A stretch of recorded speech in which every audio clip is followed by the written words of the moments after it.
first meeting. Whoa.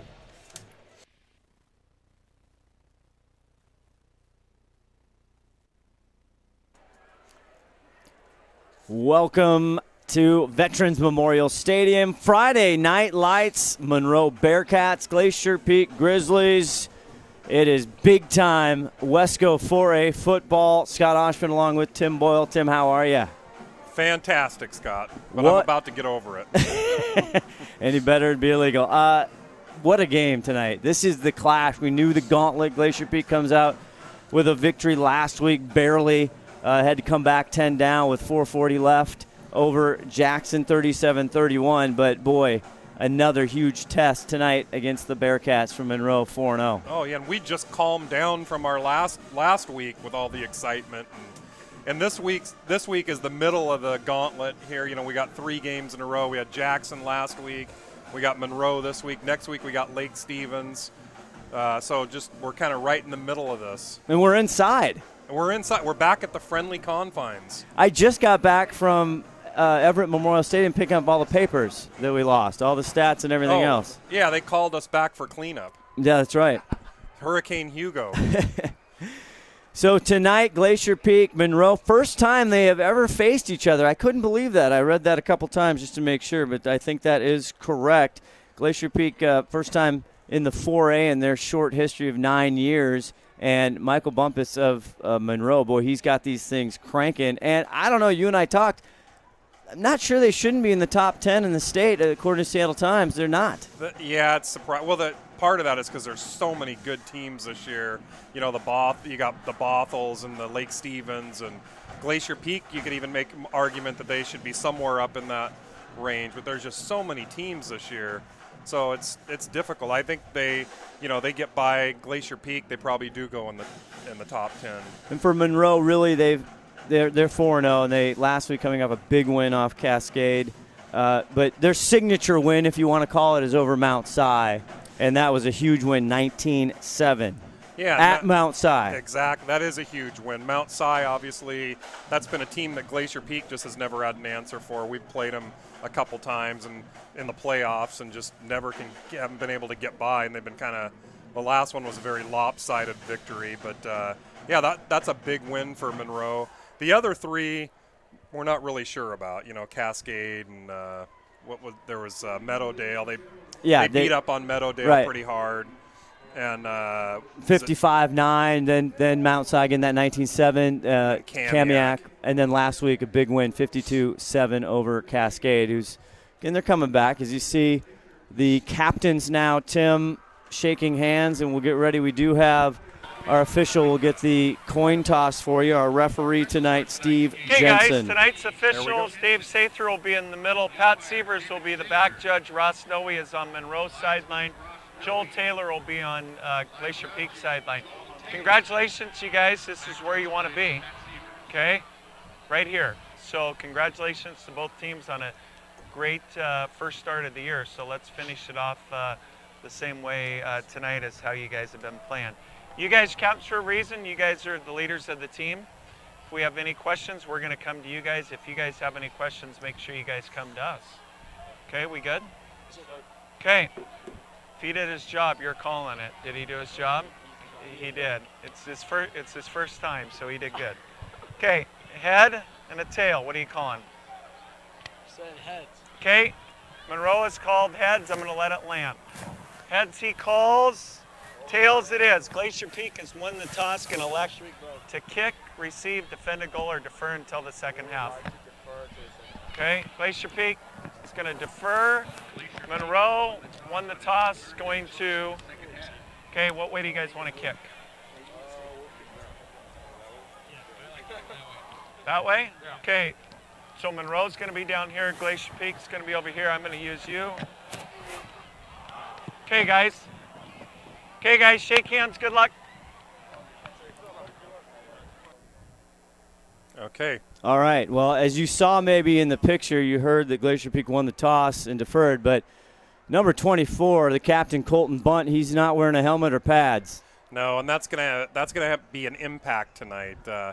Colton's really their workhorse out there on offense and defense. You take him out of the equation against a team like Monroe, it will be a factor. And talk to Steve Hannon about the defensive side, all he does on the offense, but also the defense. Let's talk a little bit about the big, very exciting. We've done a lot of games through 6 years. That was one of the best, the big win over Jackson for Glacier Peak, 37-31. Let's talk about that a little bit.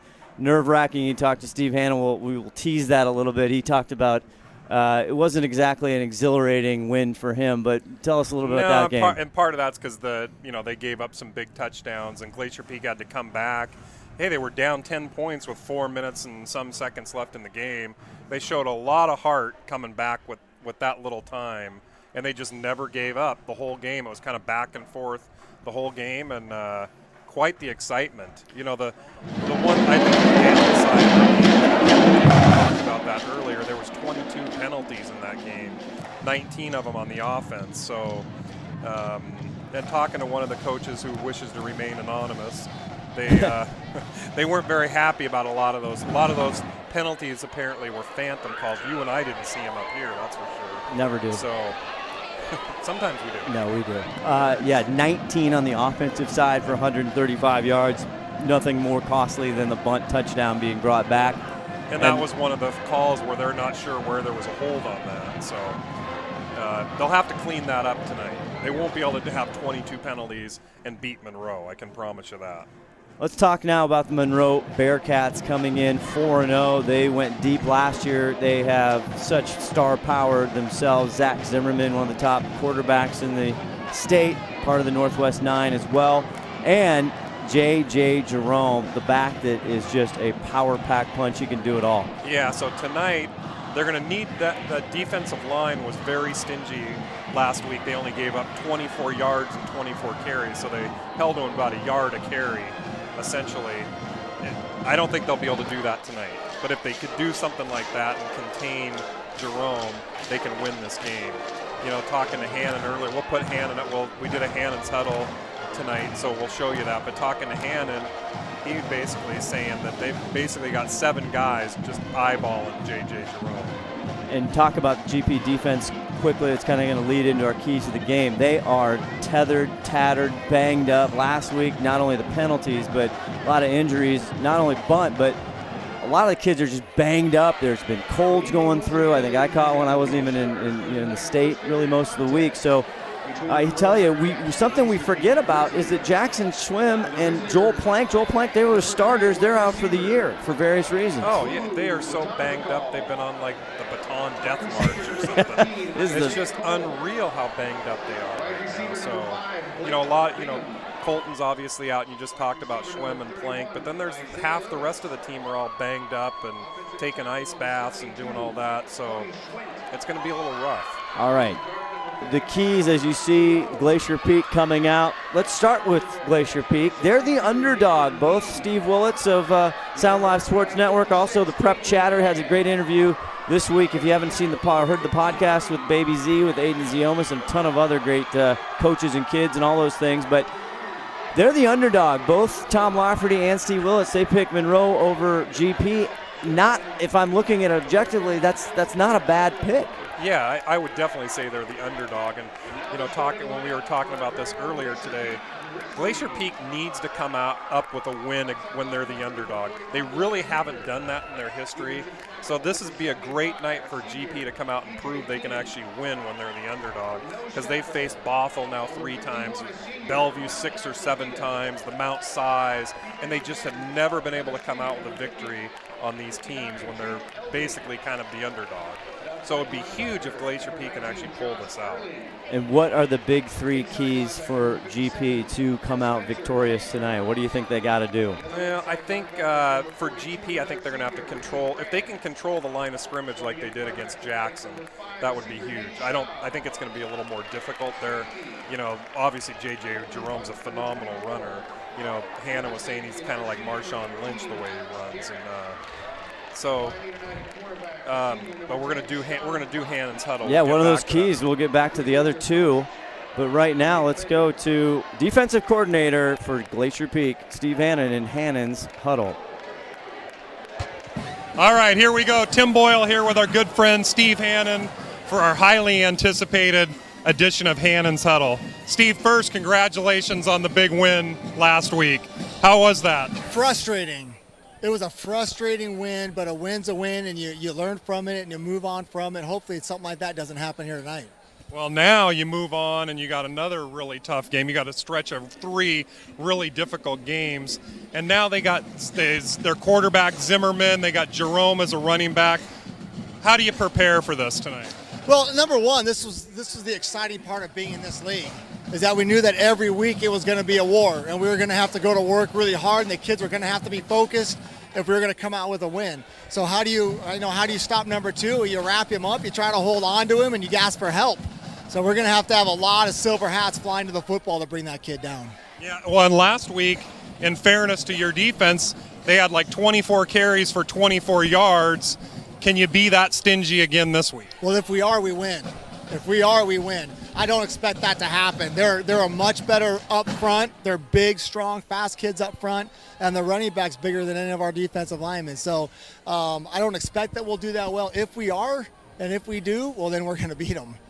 Excellent. Okay, so now we know about the running game. How about what do you have prepared for the passing game with Zimmerman tonight? I mean, that's the real problem, right? We can't just load 9 guys in the box and say we're going to stop the running back, because the Zimmerman kid's a really talented quarterback and a really great athlete.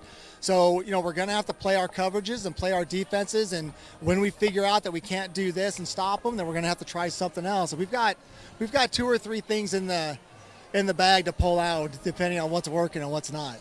You're going to have to pull a rabbit out of your hat. So what about the injuries? What's your critical injuries tonight? It's football. We're in the 5th week here. Every team's banged up and got injuries. Colton's not going to play tonight, and that hurts us. But it's just the next guy. It's an opportunity for the guy that's behind him to step up and play well and show us what he can do. So it makes it exciting. Okay, well, good luck. Appreciate your time, and go get him. VideoFide creates the ultimate outdoor protection system on batteries. The OMV is a totally wireless detector camera that can be installed anywhere without wires or power cables. When the motion sensor detects an intruder, the OMV sends video alerts of what caused the alarm to a central station for immediate review and dispatch.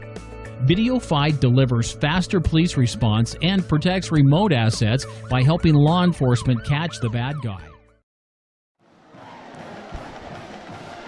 Back here at Veterans Memorial Stadium, just a few minutes away from kickoff. Scott Ohsman, Tim Boyle, had your first key to GP winning this game against the Monroe Bearcats, and then we had Hannon's huddle, of course. What's number 2 and 3? Well, number 2 would be they're going to need some receivers to step up in Colton Bunt's absence. Bunt's kind of been the workhorse here. He's been doing a lot, especially between the 20s. He's been doing a lot of that work. They're going to have a couple receivers who are really going to have to step up. Seavers obviously, got a ton of touch. You got like 9 touchdowns already. So Seavers going to have to also get a bunch of catches in the middle of the field as well. So turning the table over to the Bearcats coming in. They've had the big win at Mount Si. What do they have to do to win tonight, Tim? Well, I think for them to win, they're going to have to be able to run the ball against Glacier Peak. And so far, they've had a lot of success doing that. But J.J. Jerome's going to need to expose the Glacier Peak defense a little bit if they're going to want to win. I think with, for the quarterback, I think the problem with him is if he doesn't find a receiver, he can run. And once he starts running, and if he can do that effectively, it'll be hurtful for Glacier Peak, especially the way they're banged up right now with the injuries. Their front line been doing a lot of heavy lifting, and Jackson last week. So this should be an interesting ball game. Monroe, GP, big-time Friday Night Lights. Now there might be another game in town if you're a fan of college football. We might have it streaming nobody's watching that. They're listening to us. Come on. Of course they are. They might have both. I don't know, split screen or something. The Huskies, of course, entertaining the Stanford Cardinal tonight. And I don't know, spoiler alerts? Already Replay Rob came in the booth and he's like, I got it taped, you're streaming it. And now he's not happy. Well, we're spoilers. Washington's actually up 13-0 in that I think they just early. Kicked another field goal. Thank God he made it there. 16-0 now? Yeah, of course, but Stanford had a nice hold. But we'll be paying attention. Here we are at kickoff. Oh, we're ready to go. We are ready for football. Still 2 minutes left on the clock till the start of it, but You know, these refs aren't messing around. They aren't. Glad you're with us, STSPN. Kevin Ramsey on to kick, back to receive for the Bearcats is Isaiah Cole. We didn't talk about the Isaiahs. It's Isaiah Cole, number 13, and they call him Boo Boo, number 3. He's dynamic as well. Kainalu Butung Bukal, excuse me. I wanted to try that, and I'll try and do that tonight, or I might just say Boo Boo. I'm sure you said it perfectly. Yeah, it looks like now they're going to wait. They're going to wind the clock down. Steve Jensen there, hanging out. We've already told him that he can go as far as the broadcast goes. Oh yeah, we're ready. We're on top of it tonight. We'll also try and keep an eye. Lake Stevens against Jackson tonight at Jackson. That is a huge game tonight. Lake Stevens, obviously, they're actually ranked in the state. I don't know, were they 6th or 5th or something like that. Jackson's got themselves a really good team too. You never know what can happen in that game. Boy, number 6 Arias, he is just a baller. Obviously, we saw last week Navarro, Sullivan. They've got some big-time studs, and then Perry White, who we all thought coming in was a running quarterback, and he threw the rock with pretty good, with Arias with pretty good accuracy. So here we are, getting ready for Friday Night Lights, a gorgeous night in downtown Snohomish. Kevin Ramsey to kick. And we'll see, it's going to be Isaiah Coles. We'll tell you about Isaiah Lewis and Coles. And Ricky Kranz on the tackle. Picked up right where he left off last weekend. He made the game-saving tackle last weekend. And talk about the mini truck, excuse me. Ricky, don't call me Tanner Kranz. My goodness, he is unbelievable. Well, you can add that to his, somebody's hurt. Somebody's limping off the field. Looks like number 3. That is not good. They were just banged up. They got injuries galore. That's Nathan. That's Aguaganga, who let me try 3 other pronunciations of that. He has actually one of the 2 interceptions for the Grizzlies. So that's not good. One of their young defensive backs are already hurting back there. Here's Zach Zimmerman, the big quarterback. Gets it off to Jerome. And he's not going anywhere. That's Logan Weaver, my friend. He was on there. Also Brock Bradley. Boy. And DJ Keenan as well. And that was J.J. Jerome, folks. We're going to see a lot of him tonight. DJ Keenan just playing huge. Elvig, Malachi, Fifi Fofumfida. They have been tremendous up front. A big test tonight. Now 1st and 11 from their own 21. Zimmerman, it's knocked down, and that's Bradley one more time. It gets in the way. He was trying to go to Isaiah Coles. 3rd down and 11. Yeah, and you'll see Glacier Peak's got 7 people up on the defensive line. Talking to Hannon earlier, he had 3 against Jackson. Said that was the first time he's done that in his 9 years here. Can't, with J.J. Jerome and the offensive line that Monroe has, there's no way you can put 3 up there. Trips left. Here he goes. Zach Zimmerman, one of the top quarterbacks in the state. 3rd and 11 from their 21. Opening drive. Getting pressure by Weaver. Goes over. Is it caught? Looked like it was incomplete. No good. Trying to go to Isaiah Cole there. And Logan D. Schneider Weaver was all over him. So that was a little bit of had to throw that away quickly, and it was off the mark. So 3 and out here. The first series for the Bearcats. No score, 11-14 in the first quarter. Scott Ohsman, Tim Boyle. 4th and 11. And Zimmerman's the kicker. He will take care of the punting duties as well. Nice high punt. And Alex Garrett back there. Well, that's going to be some great field position for Glacier Peak. I think it's going to be, it's obviously going to be on the positive side of the field. I think it's going to be about the 43 they're marking. So great field position for GP to start off on. And defense looked good, Scott. They really did, that front line, and then they did bring some pressure. Hannon telling us before the game that he's going to try and disguise some coverages. He might not go for him at first series, but he has some things planned to get hassle to Zach Zimmerman, the big quarterback. Aiden Ziomas, we didn't talk much about him. continues to just tear it up in his sophomore campaign. His touchdowns are absolutely ridiculous. 1st and 10 here. Z back. He's going deep right away. That ball didn't seem like it got off his hand correctly. And nobody, I think, Seaver Southern, the touchdown monster on the inside there, that was kind of the pass to nowhere there, miscommunication. Yeah, and I think that kind of slipped out of his hands when he threw it. That's the way it looked from here. But we'll talk about Aiden's stats a little bit more later on, but he's just got some silly numbers.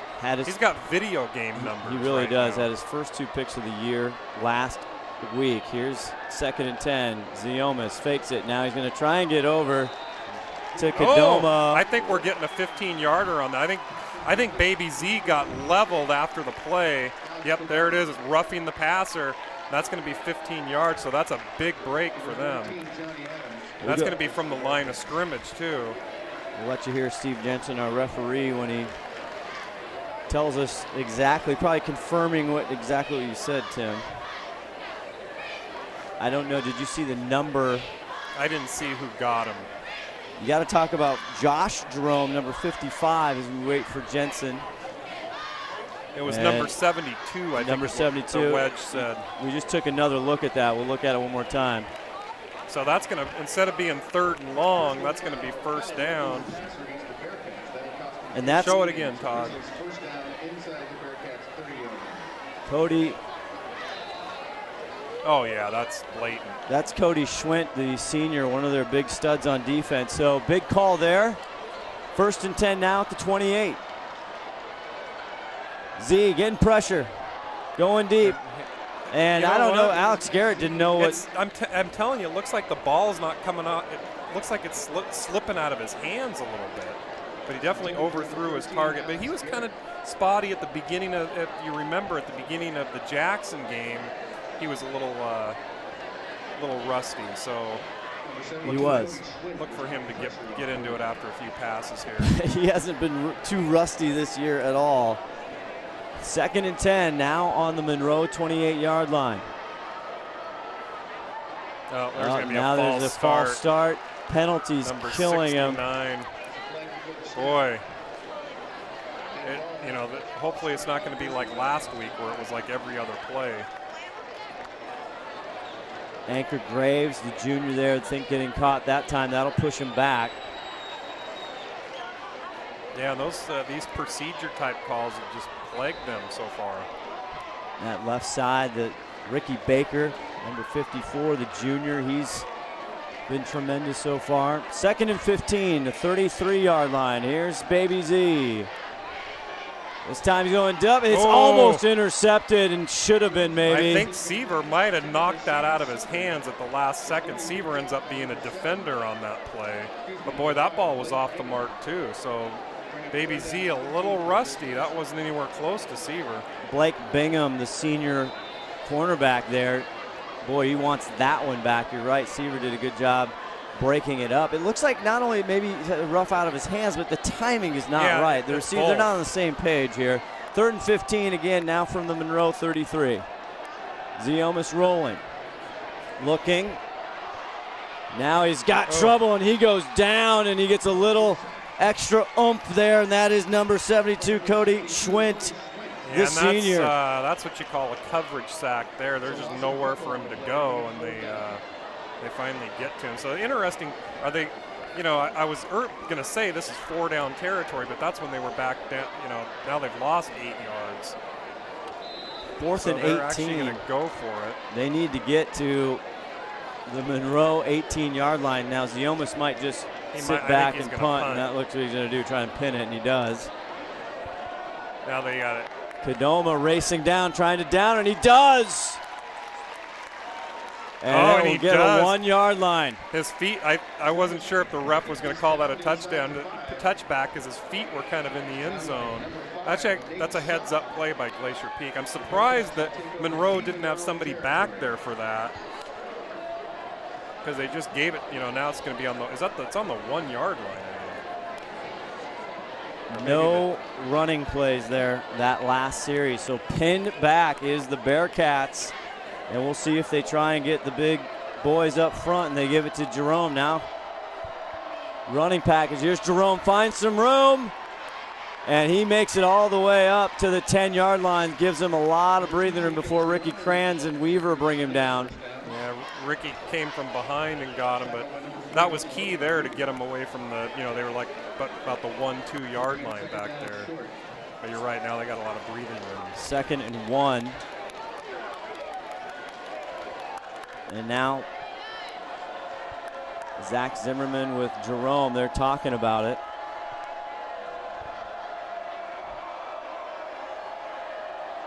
They just need one. They flip it out to Jerome. JJ, nice tackle there, but see that big 215-pounder drags the Grizzlies, I think, for a first down, Tim. Yeah, I think he got the first down, but barely. A good heads-up play by the defense. They actually caught him a little bit behind the line, but able to squirm about a yard or so to pick that up.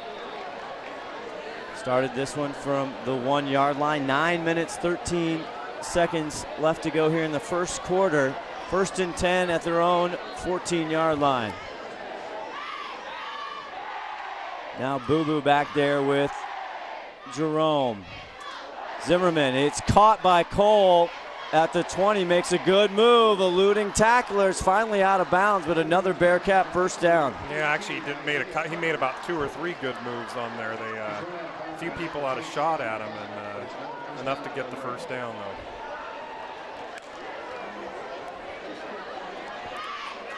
They'll mark him there at the 25-yard line. Well, the Monroe offense looking a little bit better on this series, obviously. Zimmerman gives it off to JJ. Jerome with blockers in front. And a 5-yard pickup there. The swarming defense finally catch up to him. Malachi's in on that one. Logan Weaver. JJ Jerome averages 7.7 yards, or 9.8 last. I'm sorry, against Mount Si was 7.7. So over the season, he's almost 10 yards per carry, and leaves him 2nd and 4 now at the GP 31. So he is just a load. Oh, yeah, 10 yards a carry. That's scary, is what that is. He's a lone setback right now as Zimmerman looks in the shotgun. He'll flip it up to Isaiah Cole. Cole makes a move, and finally Malachi has to drag him down, but another Monroe first down. They actually, if they could have tackled there, they would have had him about 10 yards further back. Isaiah Cole getting a lot of touches here early, Tim, and he is making them pay. Yeah, not easy to bring down. So 1st and 10 here, all the way up to the 42-yard line. 7:41 left to go in the first quarter. Jerome right up the middle, still on his feet. He might be gone. Bach chasing Pettis, can't get him. Nice move. JJ Jerome, touchdown Monroe. And that guy's got some speed. We've got some speed in the backfield too, but we just didn't have an answer for that. He got through this once he got into the secondary, he was gone.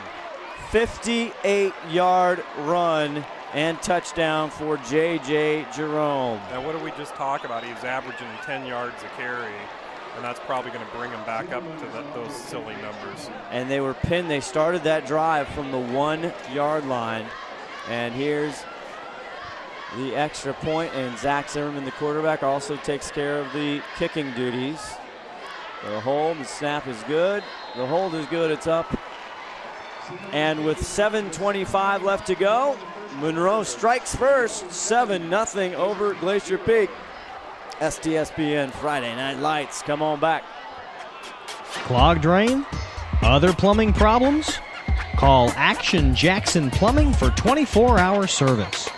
Owned by a lifetime Edmonds resident and Edmonds Woodway grad, Action Jackson is the drain cleaning specialist. They can unclog most internal drains for only $99 plus tax. Call 425-877-5601 or visit actionjacksonplumbing.com. Back here, boy, it must be fall. They're looking over some stats here. We got Replay Rob on stats. Ron the Wedge Henthorn in the booth. I'll go down and get our post-game interviews. So Tim Boyle, Monroe, that first series they were 3 and out. That second one, GP couldn't make anything happen, so they had him pinned back, and it was J.J. Jerome, and throw a little Isaiah Cole in there, and it was a 99-yard drive. That's tough to take. Yeah, that's a good opening. And you know, especially when GP was pretty pathetic on the first offensive drive there. They just couldn't get anything. I think they ran about 6 plays or so. Just could not get anything. The only luck they had was the flag. Deep kick by Zimmerman, and Logan D. Schneider has no choice, and they will start this one from the 20-yard line. Only their second series of the game, down 7-0, 7:25. But in talking to first-year head coach Nick Bender, and also even Hannon, they have a lot of confidence in this offense, even though that first series didn't look too hot. They did. In fact, talking before the game, they had a really strong receiving corps, so they could actually afford a couple injuries, but not like they have. No, it's been rough. But new receiving coach John Bonner. This time he fakes his Latale, gets it over to Seaver Southern. He runs over a Bearcat into the 30. Seaver just ran right through the guy. That was Bingham. They got helmet to helmet on there. And Seaver was complaining. I think Seaver might have been complaining about, he's talking to the ref about something. Maybe he was complaining about the helmet to helmet. But first down, GP. 11-yard pickup, first down. First throw and catch and completion there for Baby Z. Now he's getting chased. He flings it out of bounds. They try and intercept it. It's out of bounds and no good. That was going for Seaver. What happened? Another flag.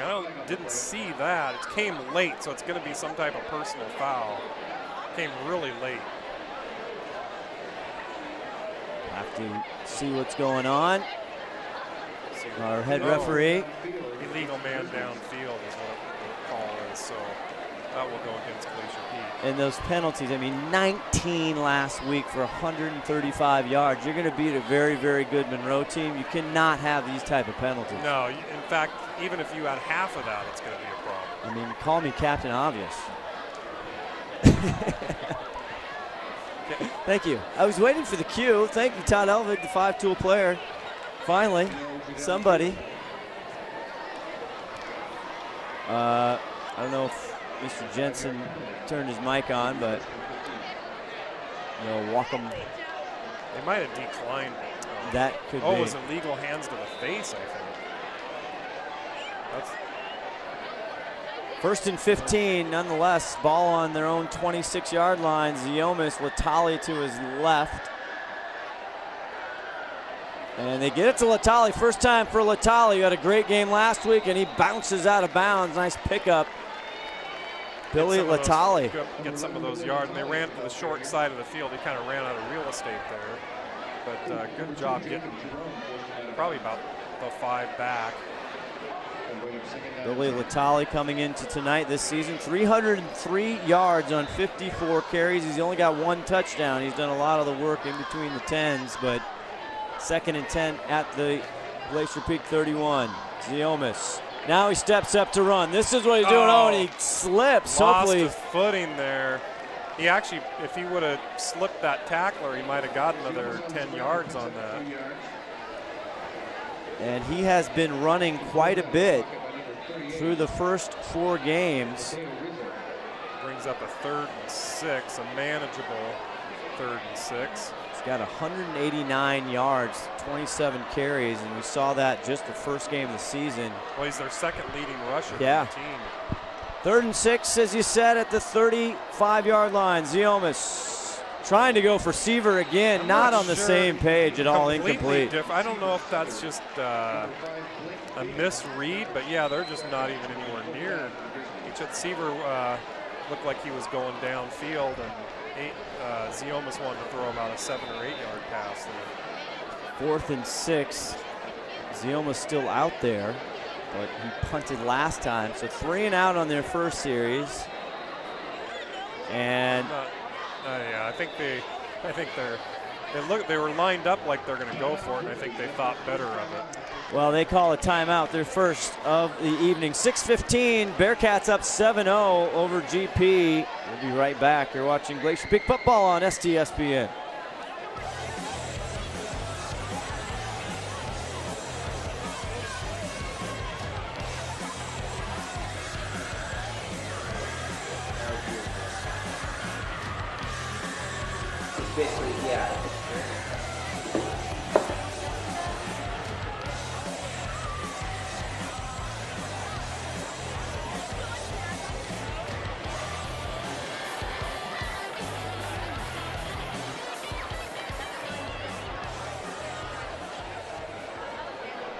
Back here, 7-0. Glacier Peak takes the timeout, and they will kick it back to Monroe. So far, it's been the J.J. Jerome and Isaiah Cole show.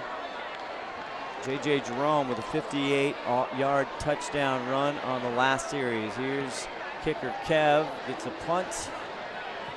And about the 37-yard line is where Monroe will start this time. So feeling it out, the GP offense, who's got just huge numbers this year, they're not looking like huge so far. No, it's really been, it's really been Ziomas is just he's not on the same page as his receivers right now. Yeah, I mean they run. I think they've done one running play, and they actually got about 5 or 6 yards on it. So. But electing to go with the pass on every down. The senior, Zach Zimmerman, he's talking to quite a few schools. Our officials out there, I don't know what's going on. Looks like an equipment issue there with J.J. Jerome. I'm not sure what there's going to be official timeout here. And now, that's an official timeout. It seems to be an equipment issue. And running over, and we should talk about second-year head coach Michael Bumpus, the former fellow Coug. Coug. Yeah, he was a standout wide receiver back in the Price days, I'm pretty sure, and he played a year for the Seahawks, and he's got this team very well prepared. He really does. Last year in his first year, they lost in the Quad District to Skyview. Tight game, 28-21, so he's got them rolling. Here we go, 1st and 10 from their own 38. Another Z, Zimmerman looking right, and it's caught. Logan Weaver gets Isaiah Cole. Be interesting to see where they spot him because he went back about 4 or 5 yards. But I think they're see where they get marked at.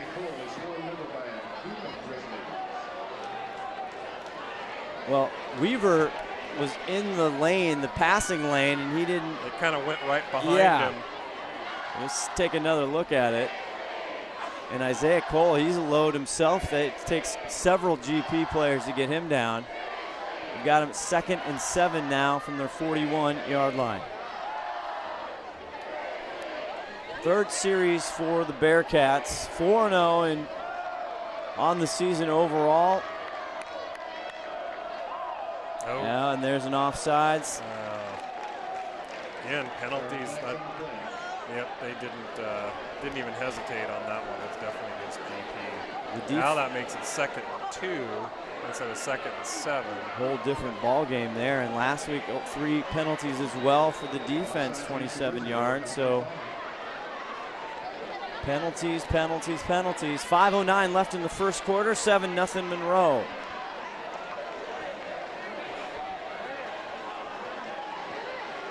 Big Zach Zimmerman there with Jerome to his right. He's going to go back to pass. Looking, fakes it. Now he's going to run. He's a very good runner. Now he is in trouble and he goes down. And that's Brock Bradley one more time. DJ Keenan came by.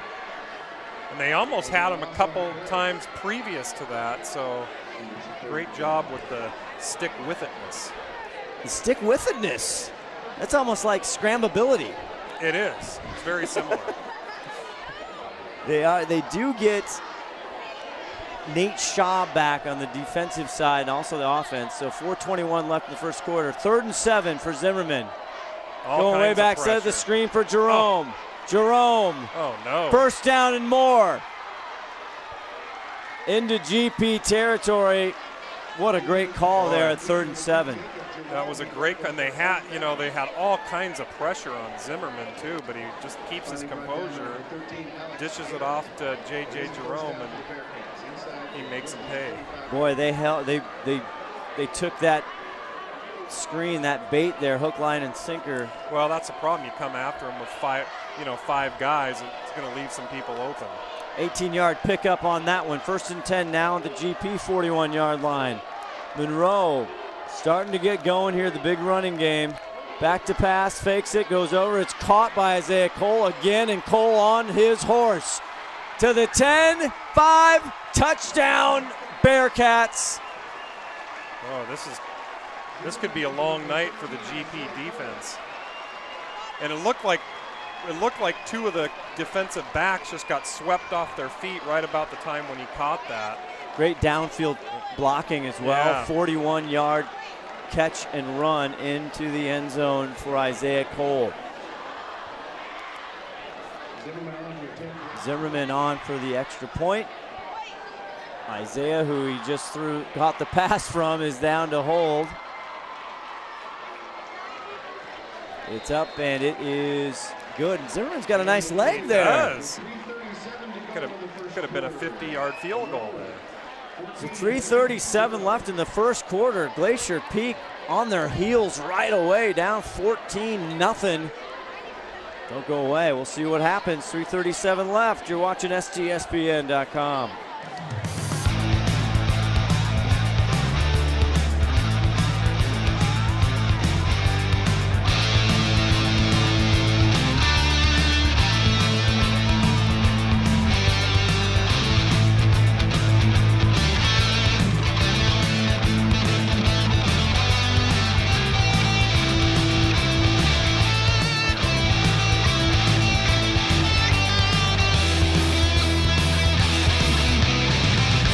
Other high school Wesco football. This in from Steve Willits on Sound Live Sports Network. Good game. Edmonds Woodway, Linwood 21-18, and E-Dub is up. And Linwood's looking to go 4-0. Yes, right? they are. Well, they're 4-0. Now they're trying to go 5-0. I don't know. They've ever been 5-0. Well, they were never 4-0, I think. I think they were. You had to go back 20-some years to get to 4-0. So Monroe having their way, anything they want to do. They've passed, they have caught, they have run, they've done everything. 41-yard touchdown by Cole. And this one's kicked off, and he stepped in the end zone, so it'll touch back. Glacier Peak will need to get something going here. It's going to be a real long night for them. Part of the thing is they're going to need to get their defense off the field. So the offense needs to make some plays, give the defense a little bit of a rest. We talked about that before the game. If they control with long drives and their defense, their depth is decimated on the GP side. That can be a problem. But they need their offense now to get something going. Hopefully, see what they can do. Siomas can find his mark here. Starting at their own 20 once again. And they haven't run much. They tried it there, and Latali is smacked down. Boy. Big number 57, Josh Felder, hello. And his helmet even comes off to add insult to injury. He's going to have to come out of play by rule. Mark him for a loss, 2nd and 13 now. 3-yard loss. Boy, and the Huskies just putting it on Stanford here at halftime. 23-0? Did not see that coming. Boy, I don't think anybody saw that. Baby Z flips it out, and he barely catches it. Nice diving catch, but it'll be downed right there, and that's Devin Kamahara. And that ball was kind of overthrown, just out of his reach. He had to dive to get it, so Baby Z is going to need to dial this in here. Big thing on Twitter this past week of Baby Z taking his offensive line to Jack in the Box, and everyone's like, how's this kid $200 you spent? And I was thinking, everyone's thinking as it's 3rd and 15 here. We'll tell you about that in a second. Going now to Kadoma, way overthrows him. He had a step, but there is something off here on Baby Z, the sophomore. And it's 4th and 15, another punting situation. Not only did they not get any yards, they went back 5 yards. So can't get any type of positive yardage here. You got to give credit to Monroe, but this is a team, Tim. They average 504 total yards per game, 39 points a game through 4. Well, we're not seeing it right here, that's for sure. And granted, Monroe's really good, but Glacier Peak's helping them out a lot here. They're going to get really good field position one more time. Boo Boo and Cole back there. Nice punt there by Kevin Ramsey. Kind of takes a golf spin there, goes back a couple feet. He had some sauce on that. Right at the Bearcat 41-yard line is where they'll start this series. Well, now see if they've got an answer for these guys. Still 2:23 left in the first quarter, 14-0. Now, Glacier Peak, they get a hold right here. They come back, get a turnover. They've only got 2 interceptions through 4 games. Yep. 1 fumble recovery. Yeah, they definitely need a turnover. And Zimmerman's thrown 4 interceptions, so. We had 3 of them versus Mount Si. Jerome up the gut, still going, and kind of falls forward. And he looked like he didn't get much, but he gets like 7. Well, I know he fell forward about 4 yards, it seemed like.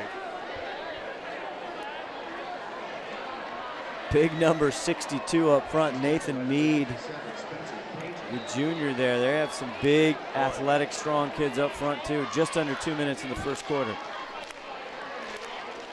Yeah, that is a big line. 2nd and 4. Jerome now switches over to the other side of Zimmerman. Fakes it now, they get it back over to Bingham. Bingham, he'll get a Bearcat first down. He slipped a couple tackles there too. They should have had him right about the line of scrimmage. Another first down. Yeah, GP's going to need to, they're probably going to get a talking to about their tackling. Yes, they are. Started this series at their own 41-yard line. 1:28 left. 1st and 10 now in Grizzly territory. 2-back set.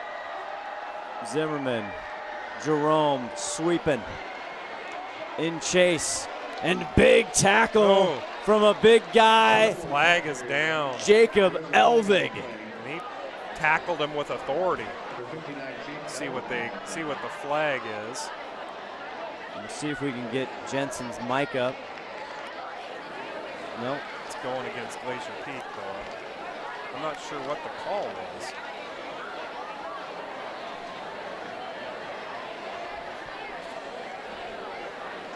He's describing it. Is he mic'd up? He is, but I don't know if he's remembering to turn his mic on. I don't know what that call is. Nobody does. We're trying to remind him at halftime. I don't know, but it's 2nd and 2, whatever it was. They might have declined it because they didn't move the ball up, right? That's right. Yeah, I got 8 on that carry, so Zimmerman flanked there, Boo Boo and Jerome. 2nd and 2. Crowd trying to help him out. Zimmerman wide open. Bearcat at the 30 spins a tackle and finally taken back down. That's Jake Avaram. And you're right, he was wide open. Kind of dinking and dunking a little bit.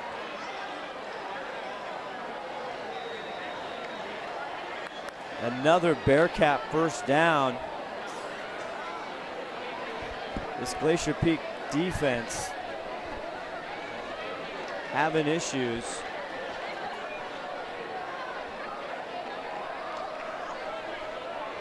First and 10, ball at the 30. Jerome finally, and big Jake Elvig back there along with Weaver. Took a couple of them to bring him down. Jake Elvig having himself a nice year. Oh, yes. That'll probably be the last play of the first quarter. They will switch sides. Could end soon enough for GP. No, 14 on the board for Monroe. Nothing for Glacier Peak. Second quarter coming up. Glacier Peak football on STSPN. I'm the chairman for the Texas Police Chiefs Association Alarm Committee. We talk about what this definition is and what it means to them and their response for alarms. You know, number one, it lets them truly prioritize the alarms. The alarms that don't come to them fitting that definition as a verified alarm, it will allow them to set those alarms to a priority that they probably give alarms already down there on the bottom of the call stack. But the calls that truly do merit a higher response, those get pushed to the top. Those get the response they need to actually make arrests. 14-0 start of the second quarter on STSPN. Scott Ohsman, Tim Boyle. We got the gang. 5-tool player Todd Elvig, replay Rob, Ron the Wedge Henthorn here with you. 14-0, and we were just talking at commercial, Tim. I'm sure a lot of the things the coaches are talking about. What is going on with the GP offense? First of all, we kind of expected this a little bit for the Monroe offense and the GP defense. Well, they've run 2 running plays like we just talked about. One was decent and one lost them several yards. But they're trying to pass the ball, and it's not working at all. It's not even close. All bunched up at the top of the 4A division. Monroe, Lake Stevens, and GP all 2-0 in league play. Here's Zimmerman going deep for the end zone. Wide open, Bingham, touchdown, Monroe. Boy, and that was a mistake there because he ran right by the defender and he was wide open. And Zimmerman just laid it right on a dime. 27-yard catch. He was going against Heston Pettis, the junior. I learned that he's heard of Charlton Heston Pettis before. It wasn't original like I thought. Well, he's heard somebody call him that before. I don't know that he knows who Charlton Heston is. Another original nickname. Zimmerman on for the extra point. Tried to block it, but it's up and good. Now it's getting a little dicey. 11:53. Still a lot of time, but 21-0. A quick 21. And we're barely into the second quarter, and it's 21-0. So Glacier Peak's going to have to wake up here. I don't know. Todd Elvig mentioning, have they ever had a running clock on them? They did against Bothell, I think. The first year, we played them down there? Yeah, I think there was a running clock on that game. That game got ugly quick. And a good job there. I haven't seen Isaiah Lewis yet quite get much work here, as that was number 5. Blake Bingham getting the catch there for the touchdown. First touchdown of the year for Blake. So the offense, Nick Bender, the offensive coordinator, also the first year at the helm. And Baby Z, first time really we're seeing as his leadership. He's got some struggling. He's struggling. We saw him against Bellevue, got some time, but everybody struggles against Bellevue last year. But this is the first time I think I've seen him this year specifically. It seems like he struggled at the beginning of the Jackson game. Right at the beginning, he was a little rusty, and he kind of got himself into a groove. Zimmerman. This one's runnable. It is. It's Logan taken Weaver. back by D. Schneider Weaver, cutting up, crosses the 25. Oh, and he shoves him back down. Thought they might throw a flag on that. Sam Weaver Robbins was getting up, and he just kind of shoved him back down. And he said, "We're not going to take it." That was just too easy. Logan will be playing at the Emerald Queen, or Twisted Sister. Sam Robbins told him, get back down there.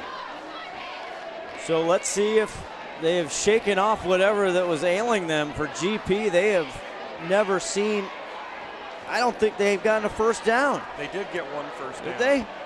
Was it by the penalty or? Baby Z goes over and it's dropped by Kadoma. 2nd and 10.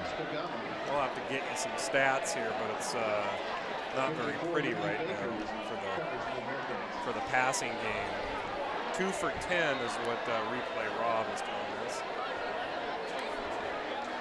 And that is not Ziomas-like numbers. Last week, he put on quite a show, especially in that fourth quarter, to bring him back. Touchdown catch. A beautiful teardrop pass. Ziomas 2nd and 10. Now he's got trouble and he goes down. I think the ball came out too. Not sure if they're going to say he was down. It looked like it was coming out to me. See what the refs aren't making a call. They're saying 3rd down. So. Mason Mish on the tackle. We dodged a bullet there. No replay. We've got replay. Yes, with the refs do not. So they had their last series, they had penalties. They're now 3rd and 15. Again, we're going the wrong way. Got to get to the 37-yard line. Baby Z back. He's got somebody coming. Goes deep down the sideline. Trying to go to Kadoma one more time, and he's incomplete on coverage. And Alex Kadoma getting a lot of targets here. Boy, did Ziomas get drilled? And Z. Apparently, Baby Z gets hammered at the end of the play. But 4th and 15 again, Scott. We go -5 yards again on this drive, and not only can we just can't get any type of positive yardage. And you might be seeing the remnants of not having number 24 Colton Bunt here. That's definitely making a difference. Ramsey on to punt. Kind of a line drive, big GP bounce, and it's picked up at the last second by Cole. Isaiah Cole. That was risky business right there. That was, and I think it was Sean Bach right there to bring him down. That was Bach. Along with number 49, Mr. Derek Smith. Dylan Schmurr hurt his hand last week, and so he's out for this game as well. We talked to him, he's getting some playing time on that D line. They've lost a lot of depth. Seems like Monroe has had the ball all night long. 10:51 left in the second. They have. Again, that's why they call me the Captain Obvious. Jerome slips a tackle. Good job by Jerome actually getting some positive yardage. They're going to get him 4 or 5 on there. Painter there on the tackle, and he has played very well. And I guess Jake Elvig is hurt. Is he on the sidelines? Oh.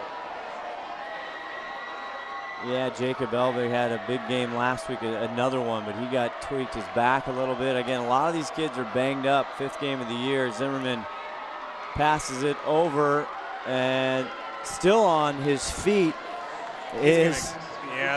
They pushed him back, but I think they're gonna give him a 1st down on that. It looked like he got over the line. Trying to marking that. Oh, they mark it a little bit short. It's going to bring up 3rd and very short. I don't have a number. Oh, no. They gave it to him. Boy, it didn't look like, from where they marked it, it didn't look like that was a 1st down. And it looked like he actually did get the 1st down, but then the ref put it a little bit behind the line. I'm not sure who number. There's no 31 on the roster, and we were not told about that, so apologize to him and his family. Made the reception there, and it's a Bearcat 1st down, 1st and 10. From their own 40-yard line, up 21-0. Zimmerman over the top. It's intercepted by Malachi Fafita. Big 5-0 Fafita. What an interception! Boy, and that's just what they needed. And Fafita dropping into the secondary. How about that? Take another look at this spectacular play by Malachi Fafita. How about, and that's just what Glacier Peak needed. They need a momentum change. Crowd getting excited about that. I tell you what, Malachi, as he trots back out, as he's on the O-line as well. Man, they don't give him a break at all. INT there for Zimmerman. Maybe there's a spark that Baby Z needed. Started at the Bearcat 39. Now has to make a move. Gets out of some tackles, and he'll get up to a 1st down or close. Very close to a 1st down. So That's what I think. That's what's going to make him a little. Yeah, they should give him a first down. It looks like that's. Yep, they are moving the chains, and I think that's what can actually expose that defense a little bit if Baby Z can get some running in, because the passing certainly isn't working. He has hurt teams with his feet many times. 1st and 10. We got number 3 walking off on crutches. That is not good. Baby Z back. Now he's getting hammered, and he gets rid of it, going to Garrett. Garrett just can't quite hang on. Just kind of over. And there's a flag, and big number 72 has put a licking. Cody Schwint has been in Ziomas' grill all night long. Oh, that's going to be against the GP. And if it's your first time seeing Ziomas, not a big kid yet. There's a personal foul, and it looked like they pointed toward Glacier Peak. Oh, really? I guess maybe it is. I think it was a hands to the face thing. We haven't got the official call yet, but I saw him point towards Glacier Peak, but Glacier Peak's not backing up. Oh, now they are. They get the interception. Malachi Fafita with a great interception. They had another first down. And that's going to, now we're looking at what? 2nd and 25? You got to get all the way to the 19 to get a first down. 2nd down. Oh yeah, did they lose the down? That's right, it is still first down. The marker is correct. The scoreboard is incorrect. Now it is first down. Now the marker is 2nd down. So the score. Oh no, the score. It is 2nd down. Well, 2nd and a long way to go. Ziomas getting pressure again. Latali blocks it, and he had a wide open Garrett, but he couldn't get there. And he got absolutely leveled right after he threw the ball. And again, that ball didn't come off his hands correctly. If you watch the replay, you'll see that ball's not coming off his hands right. I don't know if something happened to him last week at Jackson. Again, he took some hits. He's taken hits every game, so I shouldn't say even last week. I'm sure he's a little banged up as well. But 3rd and 20 again. We're going back on all these drives. We're actually going backwards. We can't even just get neutral yardage. Penalties are just devastating. 3rd and 25. Ziomas going deep one more time. He's got Bo Burns. He got catches it at the 10. He's in. Touchdown Grizzlies. And that ball, and Aiden found his mark because that ball was dropped perfectly. How many yards was that? 44 yards. Boy, and Bo Burns had to extend. He had to get his fingertips, his palms, every piece of his hands on that one to haul it in, but he did a great job right over the shoulder. And great job by staying on his feet. That was a difficult catch. Boy, and that's just the spark GP needed, all set up by Malachi. And an interception. The INT by the defensive lineman. It's a block kick. Wow. They just shoved their way through on that one. We'll see how that plays out as we go on, but with 8:44 left in the first half, still Monroe 21, but Glacier Peak strikes on a 44-yard pass to Bo Burns, 21-6. And I think that's exactly what Ziomas needed for his confidence there. There's no doubt. We'll take a break. We'll come back and see what they do on D. Clogged drain? Other plumbing problems?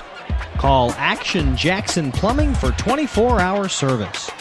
Owned by a lifetime Edmonds resident and Edmonds Woodway grad, Action Jackson is the drain cleaning specialist.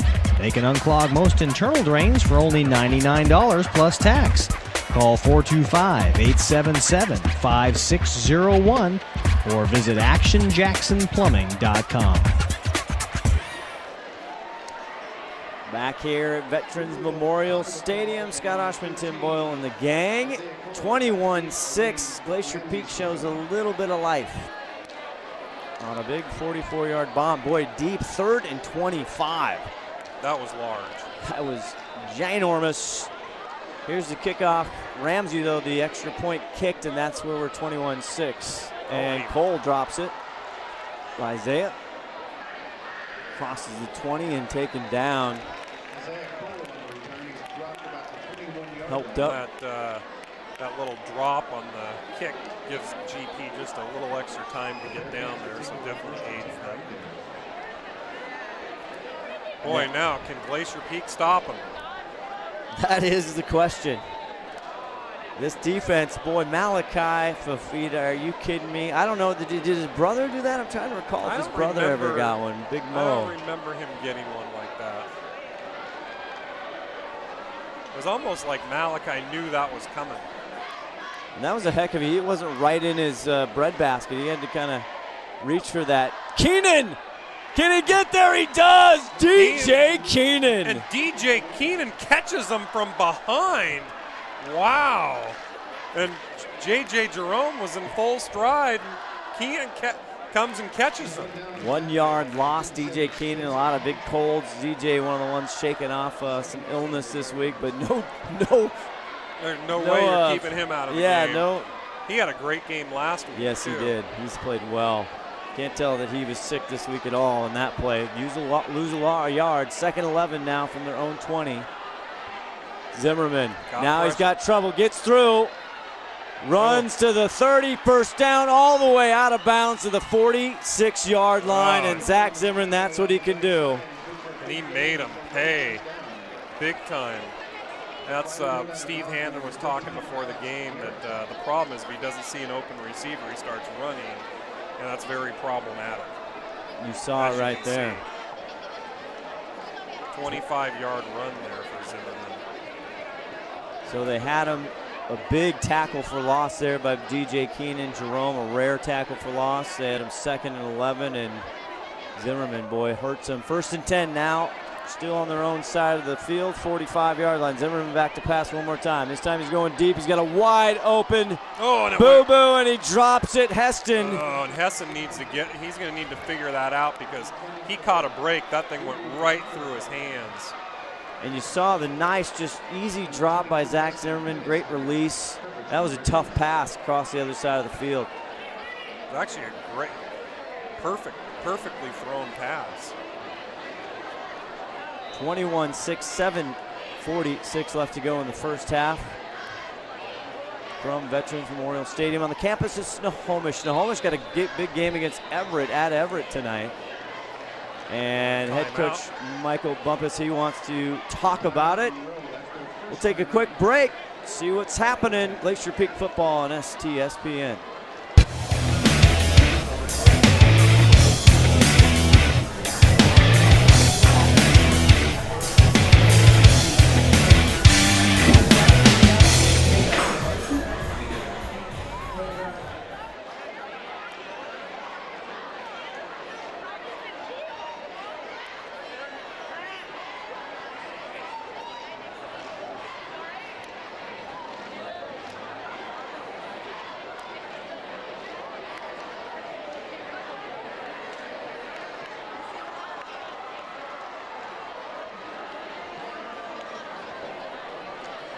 Guess now we're back.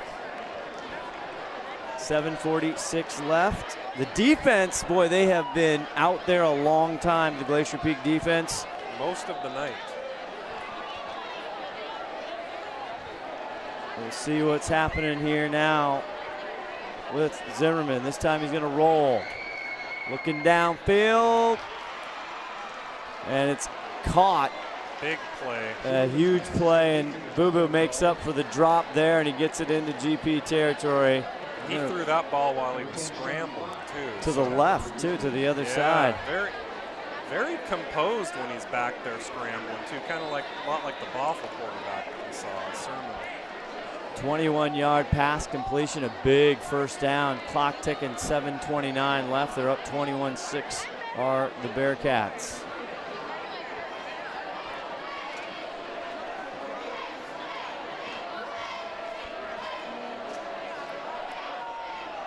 Zach looking downfield. He's going. Caught. Oh, Coles. man. Oh, and they're going to give it touchdown.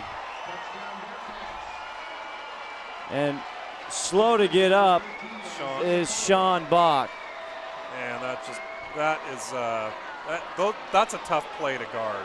When you throw a perfect pass like that, 34 yards. 34-yard catch, and boy, now it's just 27-6. You know, that just negated Glacier Peak's big touchdown. We thought that GP would have to score quite a bit tonight to keep up with Monroe, but all the injuries are catching up with GP and their defense. Well, that's actually correct. They are going to have to score a lot. So that's your captain obvious again.